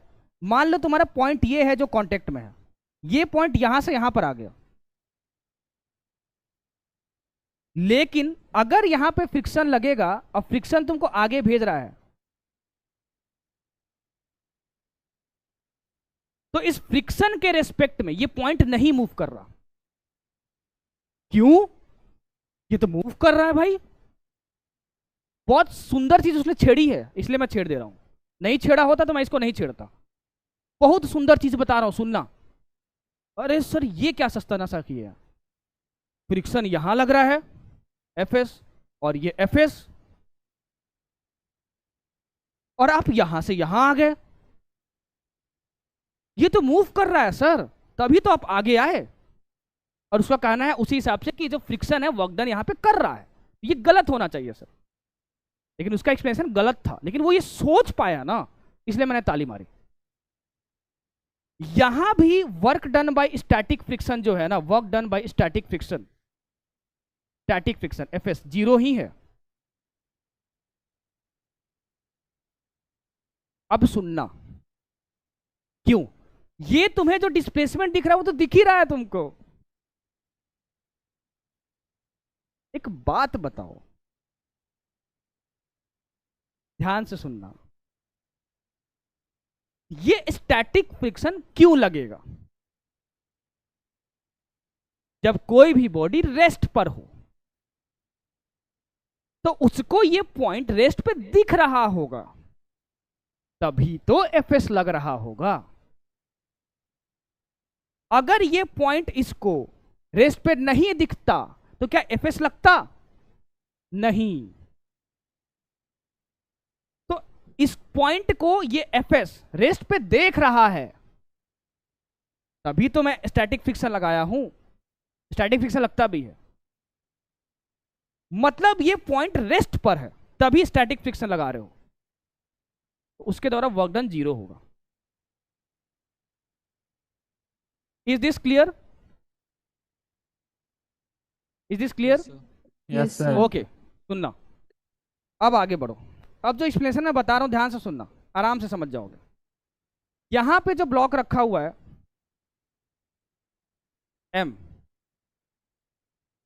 तुमने इस पे फोर्स लगाया और ये ब्लॉक मूव नहीं किया, कौन से टाइप का फ्रिक्शन लगेगा? Fs, क्योंकि मूव नहीं करता है तभी आप लगाते हो। जब बोलते हो डिस्प्लेसमेंट नहीं हो रहा तभी आप बोलते हो स्टैटिक फ्रिक्शन। तो यहां भी डिस्प्लेसमेंट नहीं हो रहा होगा तभी Fs लग रहा होगा, तो डिस्प्लेसमेंट के साथ डॉट प्रोडक्ट करोगे तो 0 आएगा, क्योंकि डिस्प्लेसमेंट यहां नहीं हो रहा। ओके, यहां पे आओ, तो यहां मैं बोलूंगा कि वर्क डन बाय Fs जो होगा वो 0 होगा, बिल्कुल, क्योंकि कोई डिस्प्लेसमेंट नहीं हो रहा है। अच्छा, अब सुनो, अब एक चीज सुनो। मैंने बोला भैयू ये स्मॉल m मास है और ये m मास है, मैंने एक ऐसी F फोर्स लगाई, सुनते जाना, जिससे बोथ ब्लॉक्स मूविंग टुगेदर। ये पॉसिबल है, हाँ या नहीं? अरे यार 2 ब्लॉक सिस्टम पढ़ा चुका हूं, पॉसिबल है कि नहीं ये कंडीशन? यस ठीक है। है। Yes, और यहाँ पे possible है। फ्रिक्शन है, सुनना। तो अगर दोनों ब्लॉक साथ मूव कर रहे हैं तो एक बात बताओ मुझे कि यहाँ पे कौन से टाइप का फ्रिक्शन लगता होता? स्टैटिक। और किधर लगता था? Static। इधर। आगे, हाँ। सुनो, अब Yes। सुनो भैया, मैं बैठ जाता हूं धरती पे, एक आदमी यहां बैठ गया, एक आदमी यहां पे बैठ गया। अब सुनो ध्यान से, अगर ये आदमी यहां बैठकर देखेगा इसको, तो क्या फ्रिक्शन वर्क डन कर रहा है ये वाला Fs? नहीं। जो एक्सेलरेशन से ये जा रहा है वो भी इसी से जा रहा है, तभी मूविंग टुगेदर, और उसी पे ये बैठ गया, मतलब वो भी उसी एक्सेलरेशन से जा रहा है। तो क्या ये इसको मूव करते हुए दिखेगा? No sir. नहीं। तो ये बोलेगा कि जो वर्क डन है Fs वो 0 है। ये आदमी भी, इसको भी पता है कि Fs ही इसको मूव करवा रहा है, इसको मूव करते हुए दिखेगा? Yes sir. Yes, ये sir। बोलेगा कि दिखेगा, इसने वर्क डन कर दिया। वो फ्रेम ऑफ रेफरेंस के हिसाब से है ना। इसका मतलब क्या हुआ कि वर्क डन जो है वो फ्रेम ऑफ रेफरेंस पे डिपेंड करता है।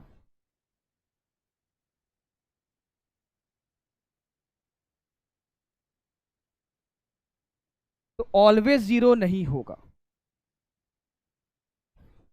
कौन से फ्रेम से देख रहे हो उस पे डिपेंड करता है। तो ये स्टेटमेंट जो है फॉल्स है। आई बात समझ में? Sir yes sir. पक्का? Yes sir sir okay okay, पढ़ते हैं आगे। अब आ जाओ कुछ सुंदर सुंदर क्वेश्चंस पे। मोबाइल है भाई? Yes sir. हाँ, यस सर। मोबाइल अगर है तो पोल है सर। पोल से आंसर रहने दीजिए, देना। मोबाइल वाला रहने दीजिए। आनंद? नहीं है सर। नहीं है सर। नहीं है बि- सर। बिना मोबाइल का कीजिए सर। हम मोबाइल नहीं गरीब रखते। थे, खुश नसीब थे, गाना सुने हो? हमको पीना है पीने दो, नहीं सुने हो? सर। यस सर, मिथुन यस बोला। सर सुने हैं। मिथुन मिथुन। मिथुन सर देखे मैं। खैर चलिए, आप लोग बनाइए, 30 सेकंड का टाइम दे रहा हूं, जिससे पूछूंगा वही बताएगा। क्वेश्चन को ध्यान से पढ़ लेना, आंसर चेंज नहीं होगा।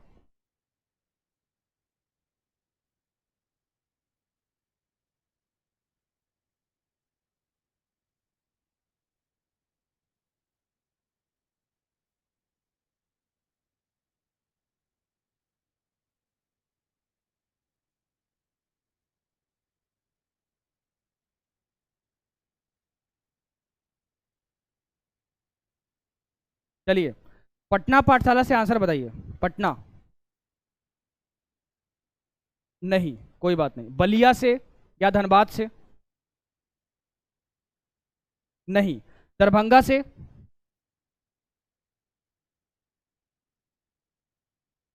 नहीं। गाजीपुर से? सर धनबाद से। धनबाद से, हाँ जी बताइए। सर ए। ए होगा, राइट? ओके, सर गाजीपुर ए। गाजीपुर ए। सर जौनपुर ए। सर बलिया से ए। बलिया सर से ए। जौनपुर से ए। जौनपुर से ए, ओके। अलवर से है सर। भी ए। सब ए बोल रहा है। Yes sir.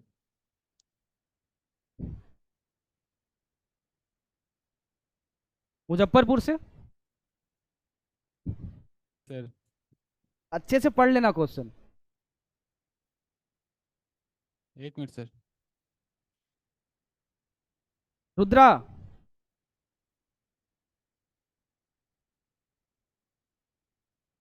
Yes sir. क्या होगा आंसर? सर ए ही आ रहा है।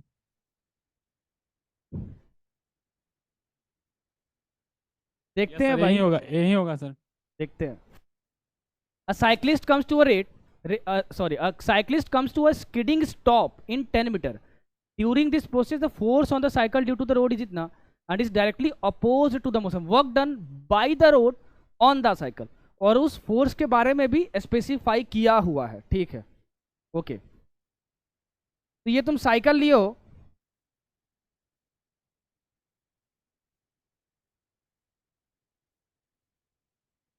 ये तो मेरी साइकिल है और ये हवा में नहीं उड़ रहा, ये रोड पर है, ठीक है? तो रोड कुछ इस पे लगा रहा है फोर्स जो कि मोशन को अपोज कर रहा है। तो ये जाके कितने देर बाद रुक गया भैया? S is equal to 10 metre. 10 metre. तो 180 डिग्री का एंगल है एस और एफ में, तो निगेटिव वर्क डन होगा। निगेटिव वर्क डन मतलब माइनस एफ एस।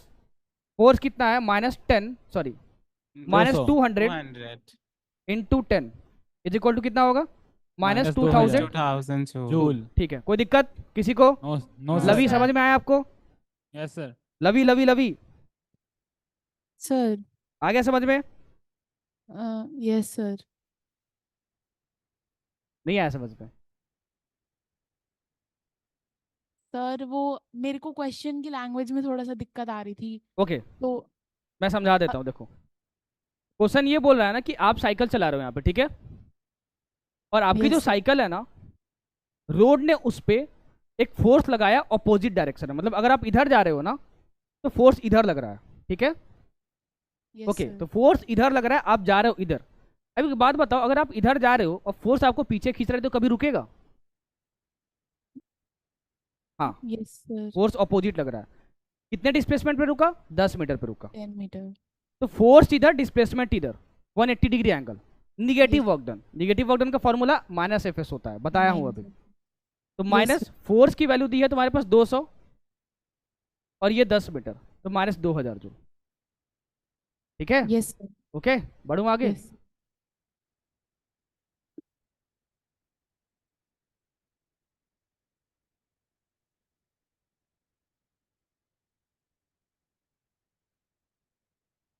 हाँ जी, देखो ये मैं करवा रहा हूँ, क्वेश्चन पढ़ लो भले अच्छे से। A force F is equal to 2 plus x acts on a particle in x direction where F is in Newton and x is in meter. The work done by this force during a displacement from x is equal to 1 to x is equal to 2. तो question को पढ़ के ये समझ में आता है कि ये फोर्स जो है वो x पे डिपेंड करता है, मतलब ये वेरिएबल फोर्स है। ठीक है सर, तो मैंने बताया था कि वर्क डन बाय जो वेरिएबल फोर्स होता है वो integration of f vector dot dr vector होता है, और यहाँ r1 वेक्टर से r2 वेक्टर। अच्छा, तो मैं ये बोलूंगा कि f वेक्टर जो है वो x डायरेक्शन में लग रहा है, तो इसको मुझे अगर डायरेक्शन देना होगा तो मैं बोलूंगा ये 2 प्लस एक्स इंटू आई कैप कर दो, क्योंकि x डायरेक्शन में लग रहा है। यूनिट वेक्टर से मल्टीप्लाई कर दिए, आई कैप से हो गया काम। डॉट dr वेक्टर अगर मैं बनाऊंगा ना, dr वेक्टर, तो dr क्या होता है? Displacement vector. डिस्प्लेसमेंट किधर हो रहा है? साफ साफ दिया हुआ है, x डायरेक्शन में ही हो रहा है। देखो 1 मीटर से 2 मीटर की तरफ हो रहा है, मतलब क्या हुआ कि बस x डायरेक्शन में जा रहा है। तो dr वेक्टर क्या होता है? dx i cap plus dy j cap plus dz k cap. तो dy और dz जीरो होगा क्योंकि dx की तरफ ही, मतलब x डायरेक्शन की हो रही, बस डिस्प्लेसमेंट हो रहा है। तो मैं आपसे ये बोलूंगा कि इसको आप लिख सकते हो dx i cap. I cap और आई कैप जीरो, तो आंसर जीरो हो जाएगा। 1 होगा सर आई कैप। हाँ ठीक है, नो सर। तो integration of x plus 2 dx, और ये लिमिट क्या लगाओगे? 1 मीटर से 2 मीटर जा रहे हो। अब इसका इंटीग्रेशन बताओ भाई, X square by 2 plus 2x, by 2 plus 2x, और ये 1 से 2। अब ये सिखा चुका हूँ, बताओ कितना आंसर आ रहा है? 3.5। विश्वास कर लूं? 3.5, यस सर। कोई दिक्कत इसमें? No sir. जयकांत जी, और पानी भरिए तो।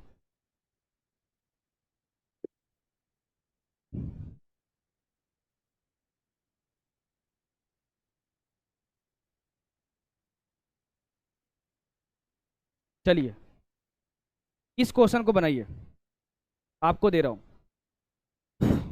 जहां से भी आंसर आ जाएगा बता दीजिएगा।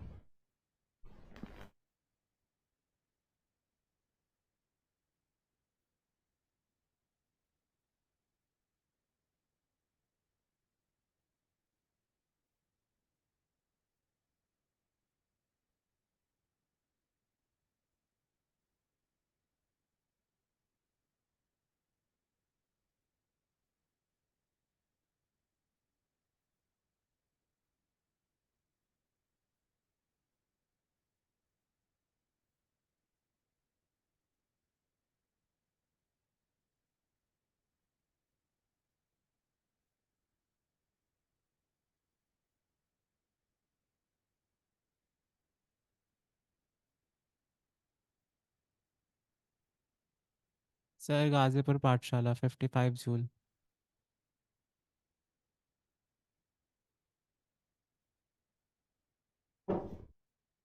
फिफ्टी 55 आ रहा है। Yes sir. आइए देखते हैं,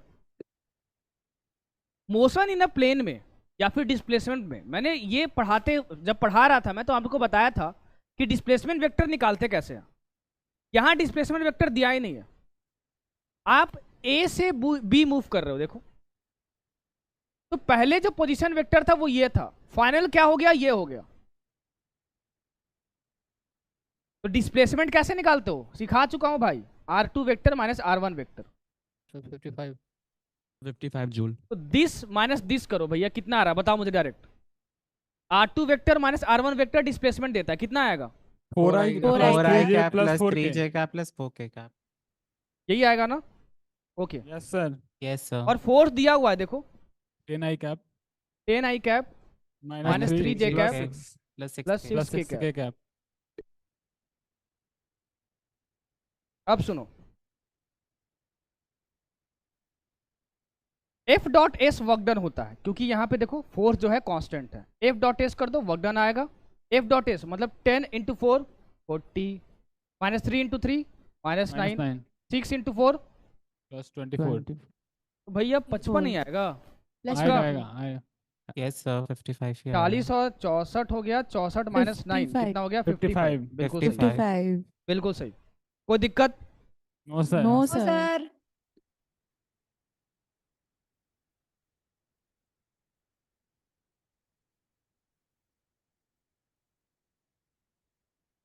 आइए इस क्वेश्चन पे ट्राई करो इसको।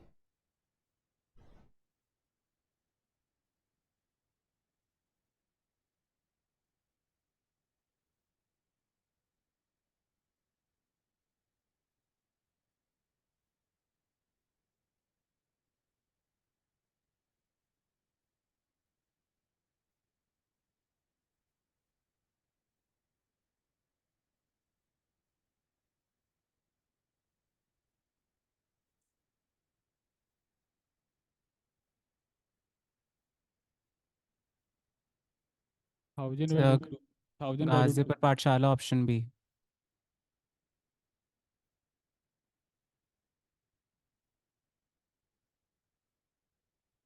और कहीं से आंसर आएगा तो बताइए। Yes sir second 1000 by root 2 707.1 तो 707.1 जूल। अलवर पाठशाला सेकंड सर। अलवर से कितना आया? सेकंड। यस सर तो सेकंड। जौनपुर से बी। जौनपुर से बी, ओके ठीक है। Tension in the rope is 100 Newton. Sir Bhopal से भी सेकंड। भोपाल से, ठीक है। अब देखते हैं the box dragged by 10 metre work done by tension. इसके वजह से ये नारनौल 10 से मीटर आगे आ second। गया। नरनौल से आंसर आया क्या? Yes sir second. जूम कीजिए भाई, जूम कीजिए। अच्छा जूम ही पर है। सेकंड आया, यस सर। ओके दरभंगा से भी सेकंड सर। ठीक है। एम और ये 10 मीटर गया। आपको वर्क डन बाय टेंशन बताना है। तो work done by tension find करना है तो इसका एक कंपोनेंट इधर आएगा 100 cos 45 और ये 100 cos 100 sin 45। ये डिस्प्लेसमेंट के परपेंडिकुलर है, ये डिस्प्लेसमेंट ये इसके परपेंडिकुलर, तो ये वर्क डन नहीं करेगा, मतलब ये वर्क डन करेगा बस। तो ये होगा 100 cos 45, इधर फोर्स है और इधर डिस्प्लेसमेंट भी है तो पॉजिटिव वर्क इनटू डिस्प्लेसमेंट 10, तो ये होगा वर्क डन। ये कितना आया 100 इंटू 10 1000 1000 cos 145 मतलब √2 मतलब 1000 से तो कम होगा भाई, ये नहीं होगा। और 500 से ज़्यादा होगा। 500 से ज़्यादा। और ये 1000 डिवाइडेड बाई 1.4, हाँ बिल्कुल ये 500 से ज़्यादा होगा। ऑप्शन नंबर बी सही होगा। यस सर 500 से ज़्यादा ये भी है, निकाल के देख लेना। √2 की वैल्यू 1.4 होती है, ठीक है। यस सर यही आ रहा है 700 के लगभग ही आ रहा है। ठीक है तो 1.4 इसकी वैल्यू होती है √2 की, तो ये तो होगा इसमें करके भी 1000 निकाल सकते हैं। डिवाइडेड बाई 14 इंटू 10, ये 5 बार में गया और ये 7 बार में गया, ठीक है। और ये कितने बार में जाएगा? 7 7 जा 49 होता है, तो ये 0.7 होगा, तो 0.7 इंटू 1000 करोगे तो ये 700 के करीब आएगा। यस सर ठीक है, ये तुम्हारा आंसर होगा 707.1 जूल। आई बात समझ में? सर पक्का? Yes sir. ओके लवी आया समझ में? यस सर मेरा आ गया था। चलो बहुत अच्छी बात, ठीक है।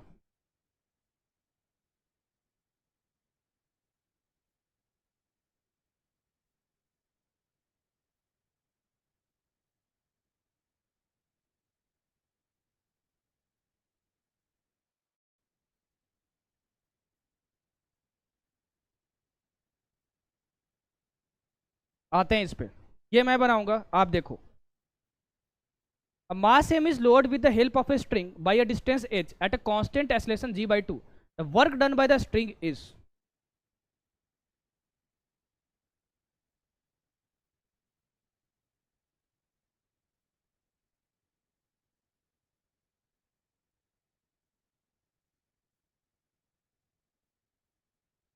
आंसर बोले सर। नहीं आंसर मत बोलना, सुनो सब लोग।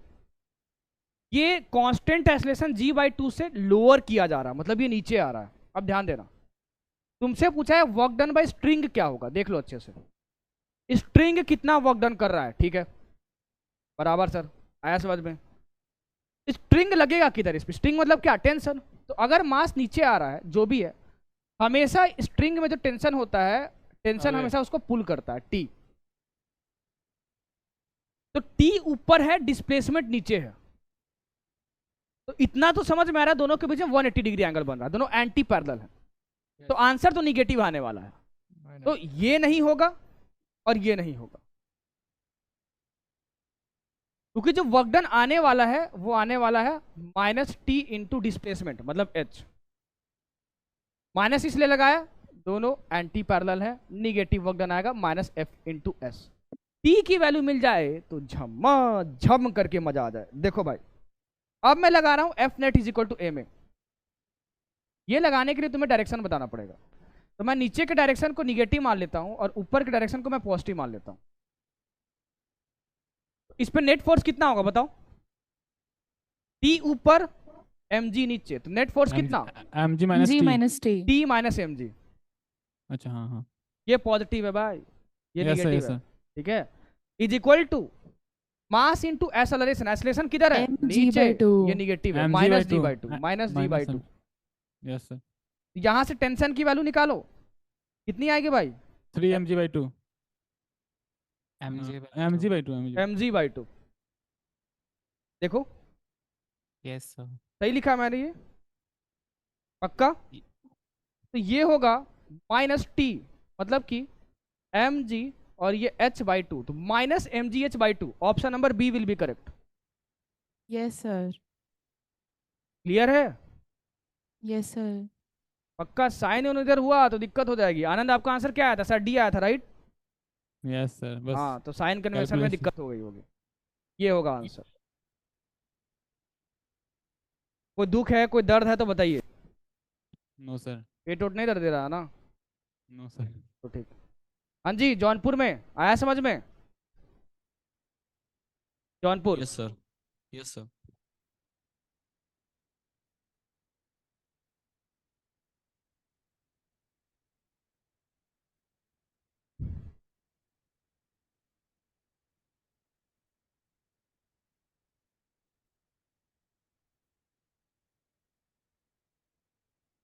बनाने को नहीं बोला है, ट्राई मत करने लगना अभी।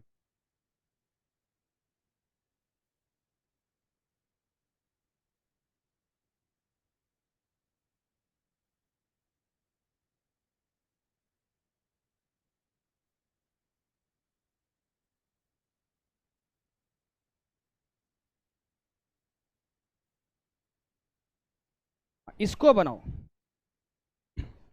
जिसका आंसर आएगा हमेशा यार रिपीट मत करवाया करो। अपना नाम बताओ, पाठशाला बताओ, ऑप्शन बोलो, बस नाम जरूर बताया करो यार।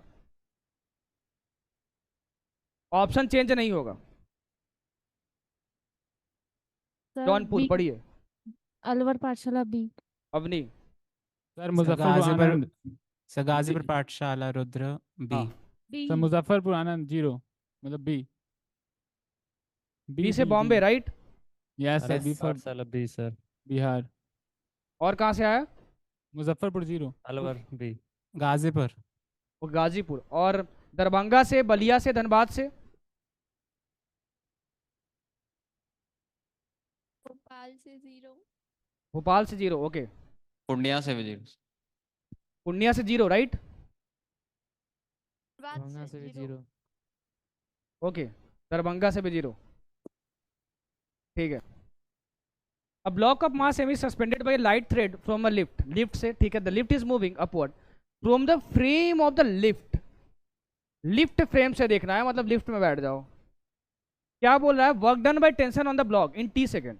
टेंशन कितना वर्क डन कर रहा है? बोलेगा भैया हम भी लिफ्ट में है, तू तो मेरे को रेस्ट पे दिख रहा है भाई, इसकी डिस्प्लेसमेंट तो हो ही नहीं रही है, भले तू कितना भी लग जा, डिस्प्लेसमेंट हो ही नहीं रहा है, तो वर्क डन कितना होगा? 0। 0. अगर ग्राउंड से बोलूंगा तो 0 होगा कि नहीं होगा, ये बताओ। 0 होगा सर, क्योंकि कांस्टेंट वेलोसिटी दिखेगा।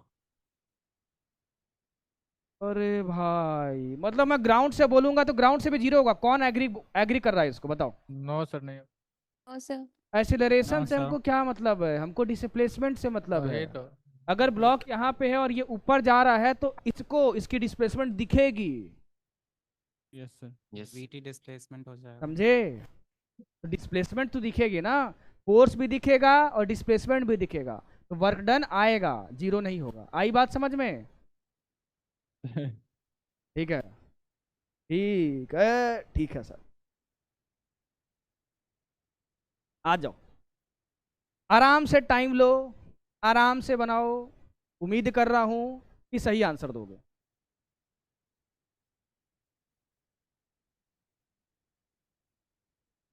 सुनना फिर अटेम्प्ट करना। नीट में अगर कभी भी लंबा क्वेश्चन आ जाए ना तो उस समय दिमाग को कंट्रोल में रखना। दिमाग को इतना स्ट्रांग करो कि जैसे ही लंबा क्वेश्चन आए तो क्या बोलेगा दिमाग, अरे नीट में आया है, क्वेश्चन बड़ा है, जरूरी नहीं कि सोल्यूशन ही बड़ा होगा, मुझसे बन जाएगा, जरूरी इसका छोटा सोल्यूशन होगा। ये माइंडसेट डेवलप करना। तो बड़े क्वेश्चन को देख के कभी घबराना नहीं, ये माइंडसेट डेवलप करो। डरना मत क्वेश्चन को देख के कभी, क्वेश्चन तुमसे डरना चाहिए, ध्यान रखना। तो दिमाग को मजबूत करो, अरे बड़ा क्वेश्चन है, छोटा सोल्यूशन होगा, फिर अटेम्प्ट करो तो थोड़ा सा विथ ईज आप क्वेश्चन को अटेम्प्ट कर पाते हो। हाँ जी, अटेम्प्ट कीजिए। अब sir B.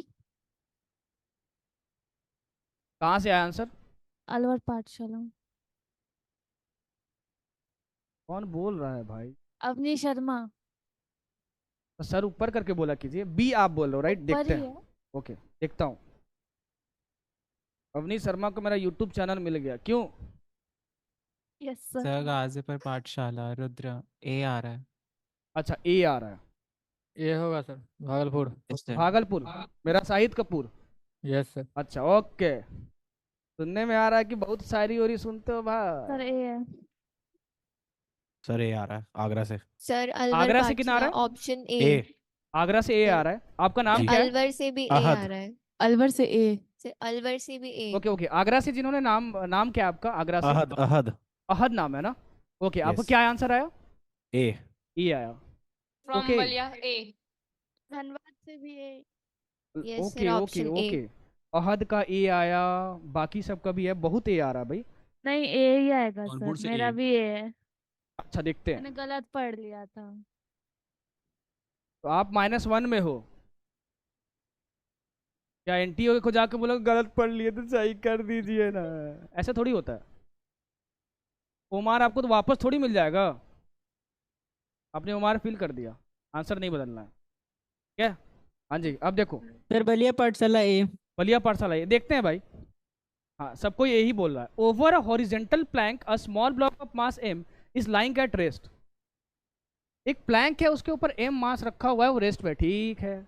Now plank is moved with constant acceleration such that there is no relative motion between. अच्छा, ये दिया हुआ है कि दोनों के बीच में रिलेटिव मोशन नहीं है, तो एक बात बताओ कि दोनों सेम एक्सेलरेशन से दौड़ रहे होंगे। ये अगर ए से दौड़ रहा है तो ये भी ए से दौड़ रहा होगा, तभी तो रिलेटिव मोशन नहीं होगा। हाँ sir. Find the work done by friction of Planck. Friction of Planck, friction of Planck मतलब ये यहाँ पे फ्रिक्शन, दोनों साथ मूव कर रहे हैं तो मुझे पता है कि यहाँ स्टैटिक फ्रिक्शन लगेगा और वो आगे की ओर लगेगा, ठीक। In first T second, ground frame से पहले पूछा है, ओके। तो अगर मैं ग्राउंड फ्रेम से देखूंगा तो इसका मुझे डिस्प्लेसमेंट तो दिखेगा, इतना कंफर्म है, ये आगे जाते हुए दिखेगा मेरे को। तो जीरो तो वर्क डन नहीं होगा। यहां भी जीरो लिखा हुआ है, ये नहीं हो सकता।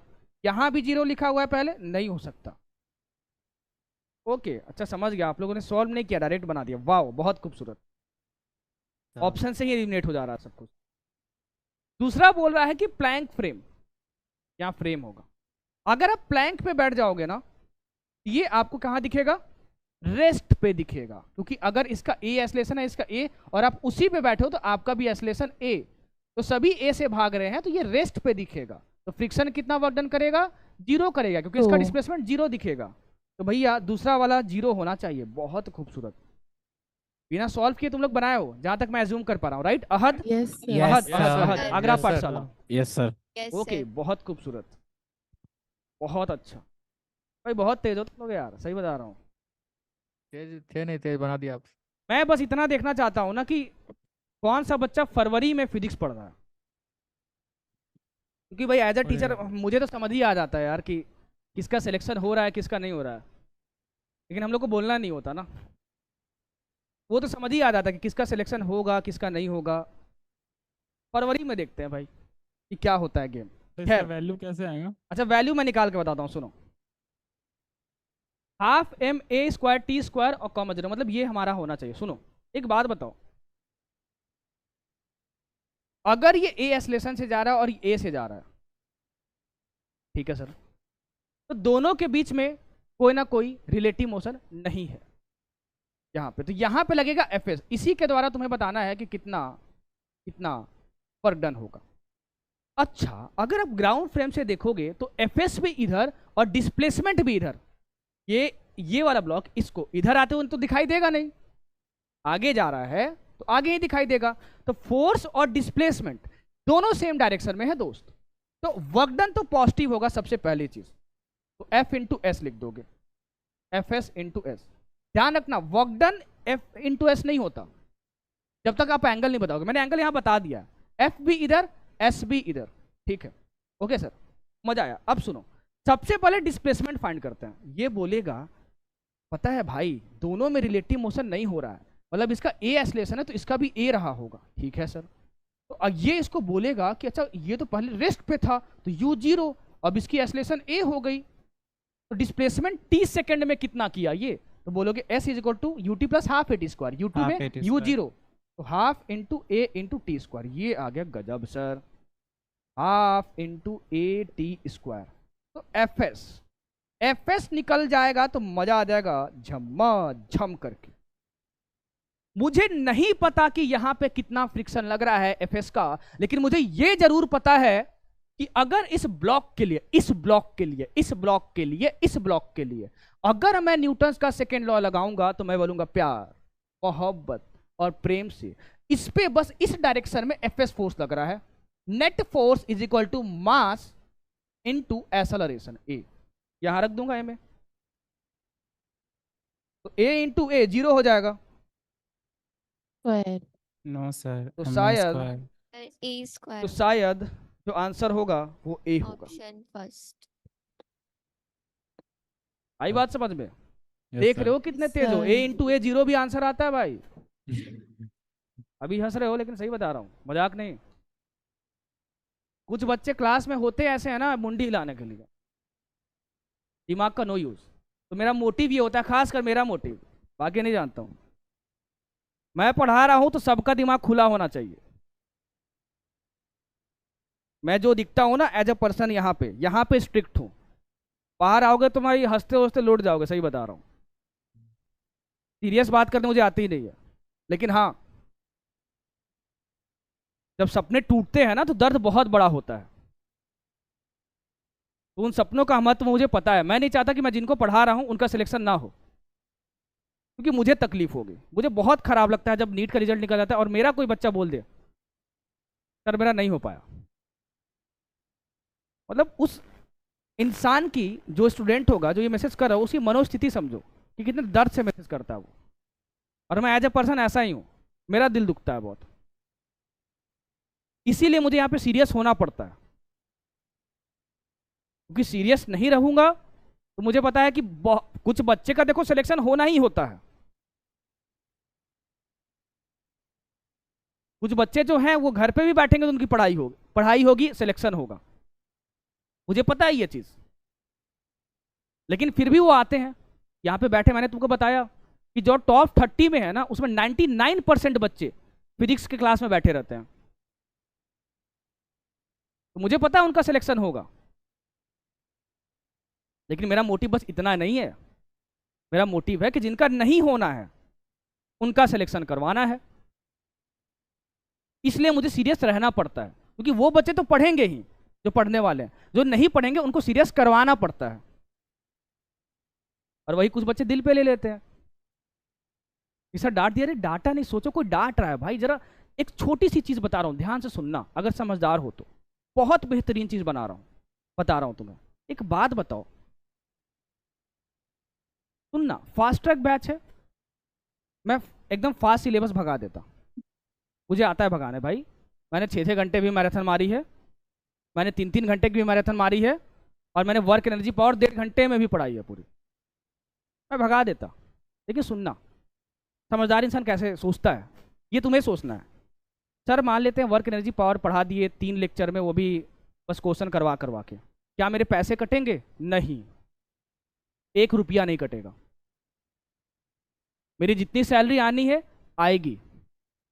क्या मैं आपको नहीं समझाऊंगा, ये जो समझा रहा हूं, तो मेरी सैलरी कटेगी? नहीं, आपको समझाने की मेरी सैलरी नहीं बनती, पढ़ाने की बनती है और सिलेबस कंप्लीट करने की बनती है। तो मैं अगर एक्स्ट्रा एनर्जी दे रहा हूं और धीरे धीरे पढ़ा रहा हूं, तो इसमें लॉस किसका? मेरा। सिलेबस मेरा पीछे जाएगा, एनर्जी मेरी एक्स्ट्रा जाएगी समझाने में, यही पढ़ाने में लाता तो सिलेबस आगे जाता। तो लॉस किसका? मेरा। तो बेवकूफ कौन? मैं। फिर भी क्यों कर रहा हूं? आपके फ्यूचर के लिए,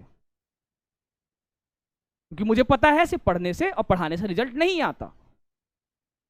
सिर्फ एक फैक्टर होता ही नहीं तो सिलेक्शन दिलाता है, कम से कम 7-8 फैक्टर्स होते हैं और सबको अचीव करवाना है। तो जिनका नहीं होता है ना, वहां भी सीरियसनेस को क्रिएट करना है। और कुछ बच्चे होते दिल पे लेते निकल जाते हैं, निकल जाओ भाई, एक तो टीचर समझा भी रहा है, और उस पे भी अगर ड्रॉपर होके अगर तुम दिल पे ले लोगे ना, तो जिंदगी में कुछ नहीं कर पाओगे। और ये सच है कि भले सामने वाला कितना भी कोशिश कर ले सबको लेके चलने के लिए, लेकिन कुछ लोग पीछे हमेशा रह जाएंगे, क्योंकि बुद्धि ही नहीं है उनके पास, दिमाग ही नहीं है, जिसको ब्रेन बोलते हैं। डांट दी, अबे क्यों डांटे? मेरी एनर्जी जा रही है ना, मेरा सिलेबस पीछे जा रहा है, क्योंकि तुमसे एक्सपेक्टेशन है।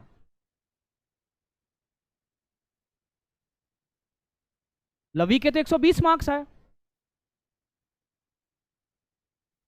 तो हमेशा मैं क्यों पूछता हूं उससे कि समझ में आया कि नहीं? अरे सीखने की इच्छा है उसमें।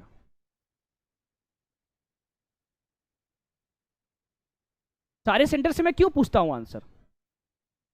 सारे सेंटर से तो टॉपर नहीं निकले। अरे सीखो और आगे बढ़ो। मैं अप्रिशिएट करता हूं कि जनवरी आ गया तब भी आप फिजिक्स क्लास में बैठे हो। Physics is not that easy, neither to teach neither to learn. ना सीखना आसान है फिजिक्स, ना पढ़ाना आसान है फिजिक्स, दोनों बहुत टफ है एक नीट एस्पिरेंट को। तब भी फिजिक्स में बैठे हो। कुछ लोग फिजिक्स डर के भाग गए हैं भाई, मैदान छोड़ दिए हैं वो, और वो सोच रहे हैं कि बस केमिस्ट्री और बायो पे हो जाएगा मेरा सिलेक्शन। नहीं होगा। 360 ले आओगे क्या बायोलॉजी में? किस भ्रम में हो? आ जाते क्या 360? अरे 340 आ जाते क्या? नहीं, चलो मान लिया 350 भी ले आए, केमिस्ट्री में 170 भी ले आए, कितने पे पहुंचे भाई? 510 520, वो भी नहीं ला पाओगे, पता है।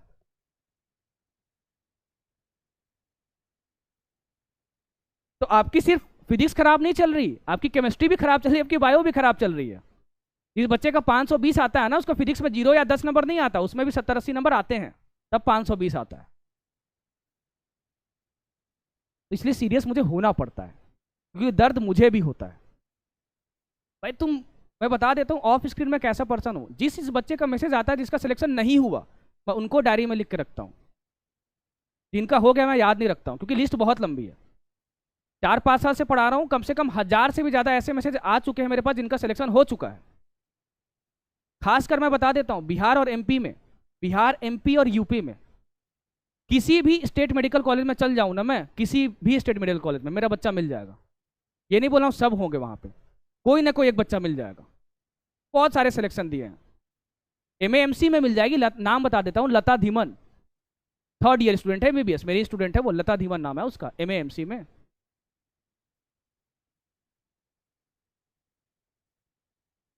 पार्थ गोयल के बारे में सुने हो? मेरा स्टूडेंट तो नहीं है लेकिन काफी अच्छा दोस्त है। पार्थ गोयल तो जानते ही सुने होंगे। हैं सर, सुने हैं सर। पार्थ गोयल। अविनाश शर्मा के बारे में तो सुने होंगे। Yes sir. NMCH, yes 1 lakh उसका सब्सक्राइबर है, वो मेरा स्टूडेंट है, मैंने उसको पढ़ाया है, उससे जाके भी पूछ लेना। फिजिक्स मुझसे पढ़ा है और इनऑर्गेनिक केमिस्ट्री मुझसे पढ़ा है भाई। ड्रॉपर था वो 2-3 साल का, कुछ मार्क्स से उसका पीएमसीएच रह गया था, एनएमसीएच में भी पढ़ रहा है। देखो जिंदगी में कितना अच्छा कर रहा है वो। 1 लाख सब्सक्राइबर यूट्यूब पे हो गए, आपको अंदाजा नहीं है कि कितने पैसे भी कमा रहा होगा। कम से कम लाख रुपए महीना तो बस यूट्यूब से कमा रहा है वो, बीइंग अ स्टूडेंट। तो जिंदगी में कहाँ पीछे है वो? कहीं पीछे नहीं है। वो मेरा स्टूडेंट है, मैंने पढ़ाया उसको। और ऐसे स्टूडेंट ना खुद से आके थैंक यू बोलते हैं। जब उसका सिलेक्शन हुआ था ना, तो उसका कोई वीडियो आया था यूट्यूब पे, वो उसने अपने चैनल पे बनाया था, मैंने उस पर रिप्लाई किया था, कॉन्ग्रेचुलेशंस अविनाश। उसने मेरे कमेंट को पिन किया था और पिन करके उसमें रिप्लाई भी किया था कि thank you so much sir. इस ऑनलाइन की दुनिया में हम टीचर से लेते तो बहुत है, लेकिन उनको देना भूल जाते हैं। तो मैं तो आपको कुछ दे नहीं सकता सर, बस इतना बोलना चाहता हूँ, थैंक यू सो मच। बस इतना ही चाहिए होता है हमें यार। उस स्टूडेंट को मैंने बहुत डांटा है, बहुत। अगर वो दिल पे ले लिया हो तो आज वहां नहीं होता, बट वो बन गया ना, तो मिला किसको? उसको। वो जो लाख रुपए महीने कमा रहा है बीइंग अ स्टूडेंट, वो मुझे दे रहा है? नहीं, मैं डांट रहा हूं, किसको मिलेगा? तुम्हें मिलेगा। तुम डॉक्टर बनोगे, तुम पैसे कमाओगे, तुम्हें इज्जत मिलेगी, मैं तो पीछे रह जाऊंगा ना। मेरी तो एनर्जी जा रही, तो लॉस तो मेरा हो रहा, सब कुछ तुमको मिलेगा। तो कोई स्क्रीन के सामने खड़ा है जिसको सीरियस होना पड़ता है आप लोगों के लिए, इस बात को समझिएगा। और आज नहीं समझ में आएगा ना, तो जब समझदार बनोगे ना, जब 24-25 साल की उम्र हो जाएगी, तो जिंदगी कभी ना कभी तो सिखाई देता है। तो उस समय जरूर आप याद करोगे मुझे कि हाँ यार वो बंदा सही बोलता था, फालतू में मैं उसको गाली देता था। क्योंकि समझ में आज नहीं तो कल आता ही है दोस्त। जिंदगी गोल है और अनमोल है। गोल से घूम के यहां तक दोबारा पहुंचोगे और सोचोगे इस चीज को। तो अभी सोच लो ना यार, नीट ना निकले हाथ से। बस मैं ये चाहता हूं जिन बच्चों का नहीं भी होना उसका हो जाए, इसलिए इतनी एनर्जी फेंकता हूं बाहर समझाने के लिए। मैं नहीं चाहता कोई इंस्टाग्राम पे मुझे मैसेज कर दे। मैंने अभी क्या बोला, मैंने इंस्टाग्राम पे नोटिफिकेशन क्यों ऑफ करके रखे हैं, इसका मेजर रीजन यही है। मुझे बहुत तकलीफ होती है, मैं डायरी में नोट करके रखता हूँ और उसको याद करता हूँ बच्चों को, अरे यार नहीं हो पाया इनका। मुझे तकलीफ होती है, कोई बच्चा अगर मैसेज कर दिया कि सर मेरा नहीं हो पाया, नेक्स्ट ईयर क्या करूं सर, मुझे तकलीफ होती है। और ये तो सच ही है ना यार कि सबका सिलेक्शन नहीं होना है, कुछ का तो नहीं ही होगा और कुछ ही का होगा। मैं चाहता हूं सबका हो सिलेक्शन, लेकिन जिसका ना भी हो तो उसका जिंदगी में सिलेक्शन हो जाए। मैंने तो बीटेक अपनी आईटी से नहीं की, बट मेरे जितने भी दोस्त हैं ना जो आईटी से पास आउट हैं, उन सबसे ज्यादा मैं कमा रहा हूं। कोई मेरे से ज्यादा नहीं कमा रहा। जितने भी दोस्त हैं आईटी खड़गपुर से, आईटी गुवाहाटी से, जितने भी लोग हैं, उन सबसे ज्यादा मैं कमा रहा हूं। तो जिंदगी में तो जीत गया यार। कैसे? माइंड सेट से, दिमाग से। समझदार बना, खुद पे काम किया, खुद के लिए, डिस्ट्रैक्शंस को काटे और आगे बढ़ा। तो मैं चाहता हूं कि भले ही नीट में ना हो, चाहता हूं कि हो, लेकिन अगर ना हो तो कम से कम आप ही आज से 6-7 साल बाद घूम के आओ और इंस्टाग्राम पे मैसेज करो, अरे सर मैंने ये कर लिया। वो भी तो खुशी देगी ना यार।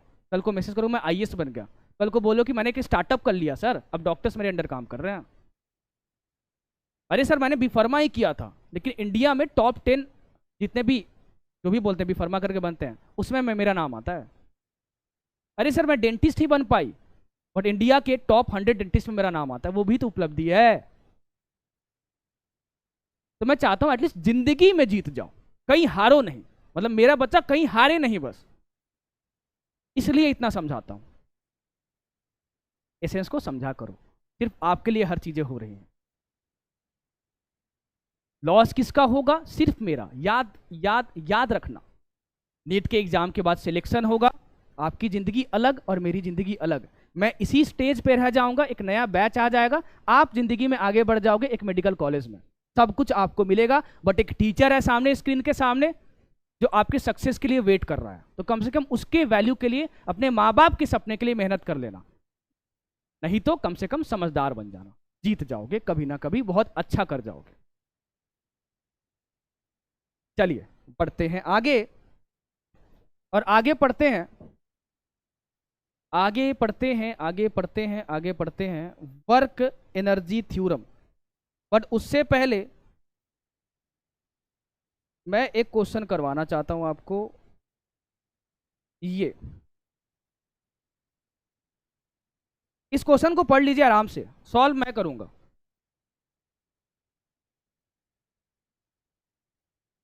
आराम से पढ़ लो।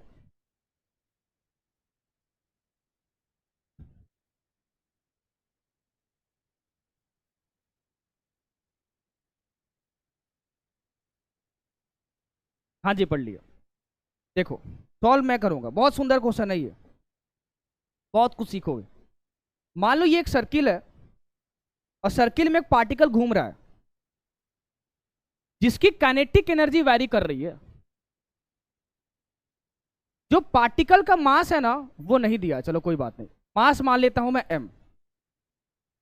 सर आपने बताया था कि कभी भी सर्कुलर मोशन का क्वेश्चन आए तो ये फाइंड कर लेना कि यूनिफॉर्म सर्कुलर मोशन है कि नॉन यूनिफॉर्म सर्कुलर मोशन।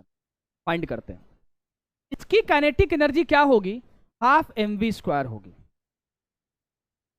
और वही काइनेटिक एनर्जी दी है as²।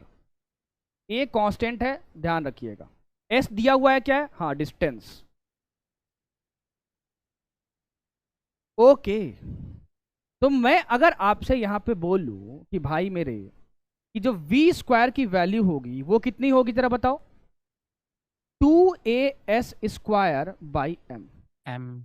ठीक है, ये क्या यहां पे स्पीड वैरी कर रही है डिस्टेंस के साथ? Yes sir. हाँ, यस सर।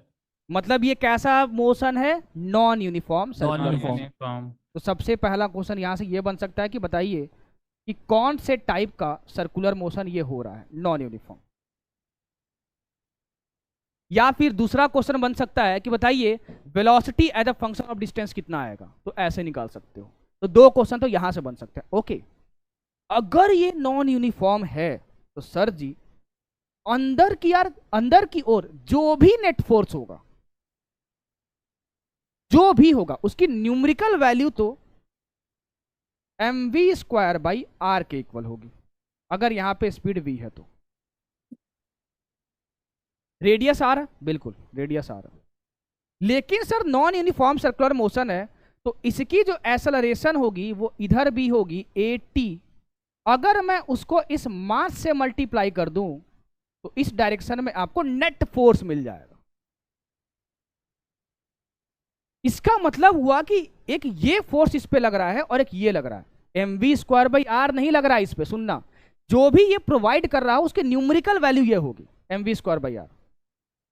ठीक है, ये दोनों परपेंडिकुलर हैं, तो मैं बोलूंगा कि जो भी फोर्स पार्टिकल पे लग रहा है वो लग रहा है √mv²/r का होल स्क्वायर प्लस mat का होल स्क्वायर। यहां तक को किसी को दिक्कत तो बताइए। No sir. पक्का? Okay yes sir. फाइन। अब v² की वैल्यू हमको दी हुई है, देखो 2as²/m। तो मैं यहां लिख रहा हूं √m इंटू v² की वैल्यू है 2as²/m, और r छूट गया है मेरा यहां ये, plus m into a into t का स्क्वायर। अब देखो जरा, m और m यहां गायब हो गया, 80 मिल जाए तो मजा आ जाए। अरे सर इस एक्सप्रेशन को छापिए ना पहले। इस एक्सप्रेशन को जैसे ही मैं छापता हूं, v² is equal to 2as²/m। Sir ji आप बताए थे कि dv/dt जो होता है वो 80 होता है, तो मैं क्या करता हूं, दोनों साइड डिफरेंशिएट कर देता हूं t के रेस्पेक्ट में। तो इसकी डिफरेंशिएशन क्या होगी, यहां पे तो t है नहीं तो चेन रूल लगा ले रहा हूं, तो इसका v² का डिफरेंशिएशन 2v इंटू dv/dt होगा। यहां पे t है नहीं तो डायरेक्ट डिफरेंशिएशन कर नहीं सकते, तो इसको t मान लो। तो t² का डिफरेंशिएशन 2t, t मतलब क्या, v माने थे, और जिसको माने हो उसको टाइम के साथ डिफरेंशिएट करो dv/dt। उसी तरीके से यहां पे क्या होगा, 2a/m तो कांस्टेंट है, बाहर आ गया। s² का क्या होगा, यहां भी t नहीं है तो इसका डिफरेंशिएशन 2s इंटू ds/dt, और ds/dt क्या होता है, v होता है। v होता है। ओके ठीक है, ठीक है। ओके, v और v कैंसिल हो गया और 2 और 2 कैंसिल हो गया, dv/dt तुम्हारे पास शायद 80 आ गया, और ये कितना हुआ 2as/m, ये 80 आया। तो देखो क्या क्या क्वेश्चन बन सकता है, सुनो। सबसे पहले बताइए कि कौन से टाइप का यूनिफॉर्म है कि नॉन यूनिफॉर्म है, तो non uniform. Uniform. Velocity as a function of displacement बताइए। या फिर आपसे ये पूछता ही नहीं, आपसे डायरेक्ट बोलता कि बताइए कि AT की वैल्यू कितनी होगी, टेंजेंशियल एक्सेलरेशन, तो कितनी होगी 2AS/m होगी। मतलब यहाँ पे टेंजेंशियल एक्सेलरेशन है ना, वो डायरेक्टली प्रोपोर्शनल टू S है। ओके ओके, गजब सर, अब मिल गया मुझे ये। तो अब मैं क्या करूंगा भैया, जो F नेट था वो कितना था, √2AS² R का होल स्क्वायर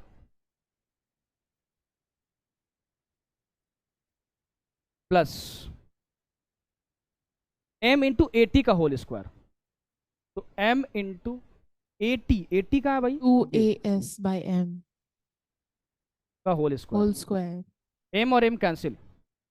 ओके, ये जो भी आएगा रूट में आएगा, इतना तो मुझे समझ में आ रहा है। तो भाई ये तो नहीं होगा, ये भी नहीं होगा, ये भी नहीं होगा, ऑप्शन बी होगा। इसको सॉल्व करके देख लेना, ठीक है।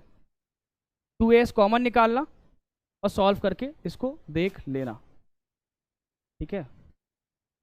Yes sir. हाँ जी, आंसर आ जाएगा आपको। आया समझ में? Yes sir. Yes, sir. बिना चेन रूल का नहीं होगा सर। नहीं यार, चेन रूल डिफरेंशिएशन करना पड़ेगा। कौन बोला? मेरा शाहिद कपूर। यस। शायरी वाली नहीं सुनाओगे मुझे? सुनाएंगे सर। सुनने में तो आया है कि एकदम शायरी के एकदम जबरा फैन हो। जबरा फैन समझते हो ना? Yes sir. कुछ बढ़िया आता है शायरी वारी? क्या कहे सर? कोई बढ़िया शायरी आता है मेरे लिए? Yes sir. मेरे लिए सुनाएंगे। बेइज्जती उस्ती मत करना, ठीक है। यस, सुना दे अभी का। मारो तो एक शायरी खतरनाक सुनाते हैं। बगल में क्या बोल रहे हो? अरे मोबाइल दो रे, गूगल पे सर्च करना पड़ेगा। नहीं नहीं, हम नहीं कह रहे हैं, इधर दूसरा कुछ कर रहा तो था। इतना वैसे वेट करोगे तब तो हो गया। खैर नहीं सुनाते, एक सेकंड सुना रहे हैं। अरे नहीं नहीं, अब हो गया भाई, हो गया। झूठो झूठो सुनिए सर। हाँ, झूठों बोल। के महफिल में अब सच्चे आने लगे हैं। वाह वाह कीजिए ना। वाह वाह वाह वाह। झूठों के महफिल में अब सच्चे आने लगे हैं, आशिकों के महफिल में अब बच्चे आने लगे हैं। झूठों के महफिल में अब सच्चे आने लगे हैं, आशिकों के महफिल में अब बच्चे आने लगे हैं। ये जो लड़कियों को लगता है उनका चेहरा अच्छा हो गया है, असली में मोबाइल के कैमरे अच्छे आने लगे हैं। भाई मेरे को कहाँ डेडिकेट किए भाई, मोबाइल वोबाइल बच्चा वच्चा बना आपके लिए दिए नहीं था यार। वैसे। अरे बाप रे, पहले ही बोले थे बेइज्जती नहीं करना है। बोले आशिकों के किसमें तो बच्चे आने लगे हैं। बच्चा वच्चा दिख रहा है क्या भाई? नहीं नहीं, आपके लिए नहीं था ये सर। आपके चलो लिए भाई, सुनाएंगे बहुत थोड़ा अच्छा सोच सुनाते के। हो, बहुत अच्छा सुनाते, ठीक है।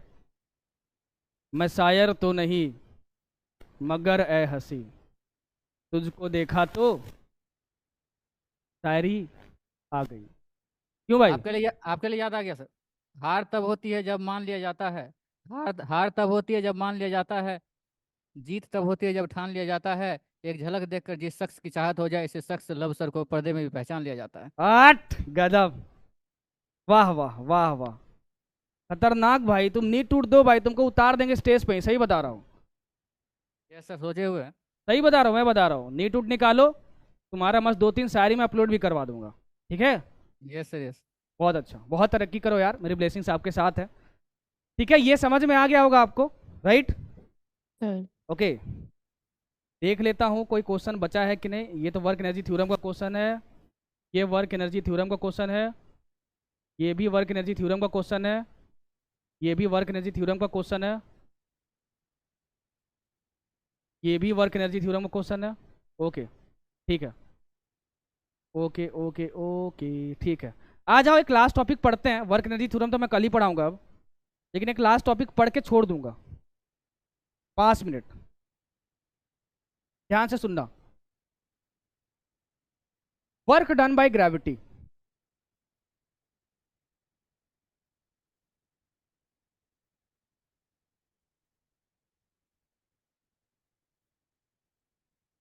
ग्रेविटी के द्वारा जब वर्क डन फाइंड करोगे ना, तो एक मजेदार चीज आ जाती है। क्या सर?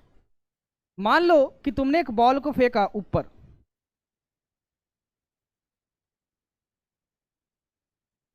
ये m है, और तुमने ऊपर फेंका।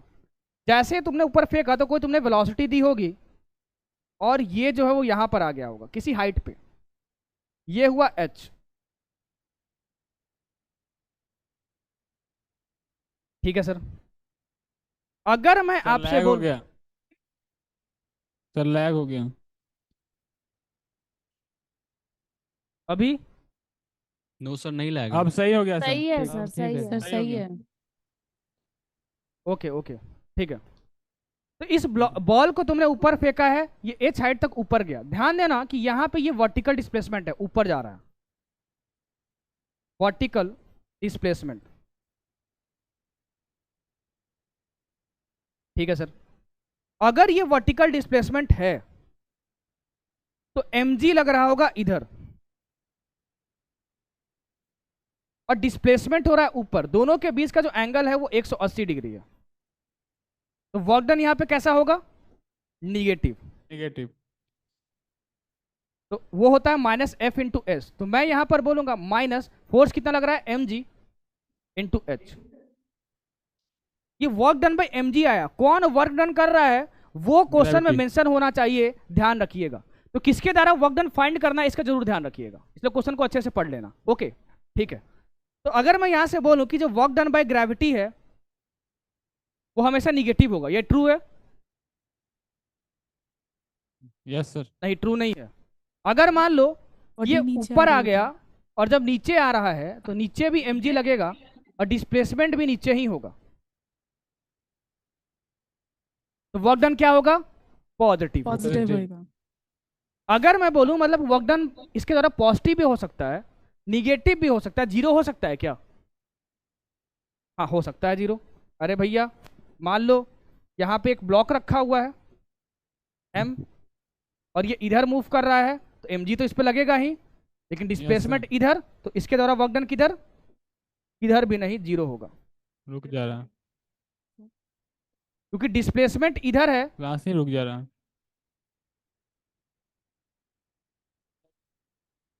जयकांत जी लैग है क्या? देखिए तो अब ठीक है। सही सर कुछ हो गया। सर हम लोग के पाठशाला में ठीक है। हाँ सही है सर। अब ठीक है सर। कुछ हो गया, कुछ हो गया, सुने हो गाना? खैर, तो वर्क डन बाय mg इस केस में जीरो होगा, क्योंकि यहाँ पे अगर रेस्ट पे ये रखा हुआ है और तुमने F फोर्स इधर लगाया तो डिस्प्लेसमेंट इधर बट mg इधर। ये जो फोर्स है 90 डिग्री पे है, तो 90 डिग्री पे जो फोर्स होता है वो वर्क डन जीरो करता है। मतलब ये हुआ कि जो वर्क डन बाय ग्रेविटी है वो पॉजिटिव भी हो सकती है, निगेटिव भी हो सकती है और जीरो भी हो सकती है। ये पहला पॉइंट ध्यान रखना। अब मजे की क्या बात है ना भाई, सुनो, जो बुलेट बताना है मुझे इसमें वो ये बताना है कि मान लो तुमने एक पार्टिकल को यहां से उठाया और तुम यहां पे ले गए। अब तुमने यहां पे 3 पाथ फॉलो किया, एक ये, एक ये और एक ये। तो आगे तो मैं चर्चा इसकी करूंगा, लेकिन क्योंकि वर्क एनर्जी थ्योरम मैं कल पढ़ा दूंगा इसलिए इसकी चर्चा अभी ही करनी पड़ रही है मुझे। कंजर्वेटिव फोर्सेस में दोबारा आएगा। खैर, तो मैं बोलूंगा कि बताओ भैया कि अगर ये पॉइंट ए है और ये पॉइंट बी है, वर्क डन बाय ग्रेविटी क्या तीनों पाथ से सेम होगा? तो हाँ सेम होगा। वर्क डन बाय ग्रेविटी में सुनो सुनो सुनो, वर्क डन बाय ग्रेविटी में दिख ही नहीं रहा कुछ। बाकी सारे सेंटर्स पे सही है सर। सही है ठीक है। सर। सही है सही सर। है। आप जाके ना लास्ट का 5 मिनट रिकॉर्डिंग में देख लीजिएगा, ठीक है?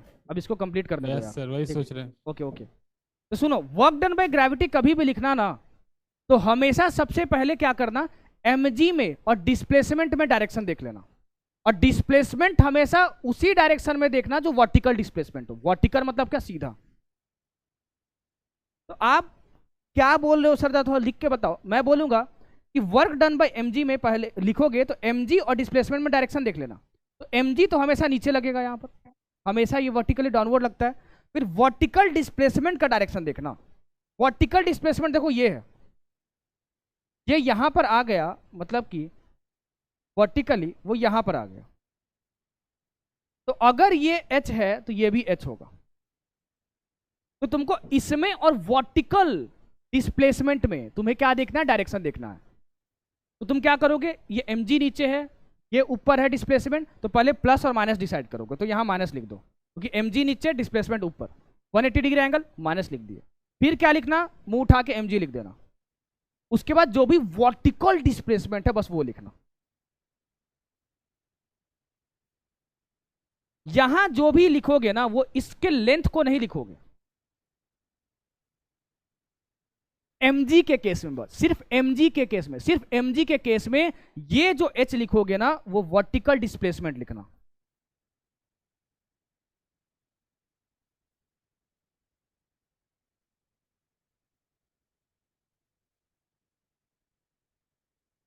जैसे एक और एग्जांपल देखो, जैसे मान लो कि तुम्हारे पास कुछ इस तरीके से तुमको डायग्राम दिया हुआ है, ठीक है, और एक बॉल था यहां, तुमने उसको धक्का मार दिया, धक्का मार के वो यहां पर आ गया, और तुमको ये h दिया हुआ है। तुमको बस वर्क डन बाय ग्रेविटी लिखनी है, वर्क डन बाय ग्रेविटी। तो बोलोगे सर सबसे पहले आपने बताया कि mg का डायरेक्शन देखो, तो ये तो हमेशा नीचे होगा, और वर्टिकल डिस्प्लेसमेंट का देखो, मतलब इस वाले डायरेक्शन में वर्टिकल ये होता है। तो मैं आपसे ये बोलूंगा भाई मेरे, वर्टिकल डिस्प्लेसमेंट तो ये है, यहाँ पे आ गया, तो ये ऊपर जा रहा है, ये नीचे और ये ऊपर, ये नीचे और ये ऊपर, नीचे ये ऊपर। इसका मतलब क्या हुआ, 180 डिग्री एंगल, तो माइनस तो पहले लिख दिया यहाँ पर। फिर सर ने बोला था mg लिख दो मुंह उठा के। उसके बाद वर्टिकल डिस्प्लेसमेंट देखो, तो वर्टिकल डिस्प्लेसमेंट h है, तो ये मत लेंथ लिखना, ये h, तो ये होगा वर्क डन बाय ग्रेविटी।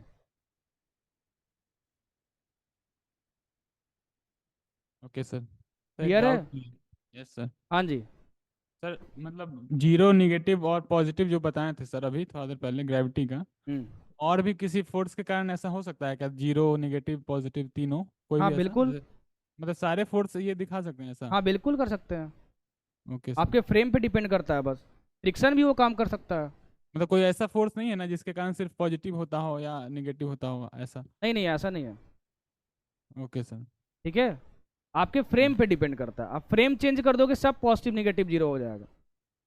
ठीक है, आई बात समझ में? Yes sir. ओके, हाँ जी, तो आज क्लास यहीं खत्म करते हैं। होमवर्क में क्या दे रहा हूँ सुनो, टीपीपी 1 में वर्क एनर्जी थ्योरम के भी क्वेश्चंस होंगे, उसको छोड़ दियो। जो वर्क डन के क्वेश्चंस होंगे ना उसको कर लियो। टीपीपी सारे मैं ही बनाता हूँ, जब तक मेरे से वेरीफाई नहीं होता मैं पास नहीं करता हूँ। मैं टाइम निकालता हूँ और उसको वेरीफाई करता हूँ तभी पास करता हूँ। ठीक है, ध्यान रखना कि उसको जरूर बनाना, डीपीपी से मत छोड़ना सर। और टेस्ट का सिलेबस सर मतलब पुराने वाले सिलेबस से भी आएगा या नया वाला ही, मतलब जो अभी पढ़ाई हो रहा है? मोशन इन प्लेन से सेंटर ऑफ मास तक मेरे पास सिलेबस आ गया है। ओके सर, ठीक है, वहां से आ रहा है, मोशन इन प्लेन से सेंटर ऑफ मास तक आ रहा है। ठीक है, चलो ओके। और अगर मॉड्यूल वगैरह है तुम्हारे पास पीडब्ल्यू की, तो उसमें भी वर्क डन वाला बना लेना, जितने भी वैरायटी पॉसिबल है मैंने ऑलरेडी करवा दिया है। ठीक है, चलो भैया, कल मुझे जाना है आगाज में, मैं तो पटना में ही हूँ। ठीक है, मैं तो पटना में ही हूँ, मैं तो चला ही जाऊँगा बगल में। खैर अपना ध्यान रखे, अब शायद मंडे को मिलेंगे आपसे, राइट? चलो तो टट्टा बाय बाय, अपना ध्यान रखे और मेहनत करें। Bye bye, bye bye.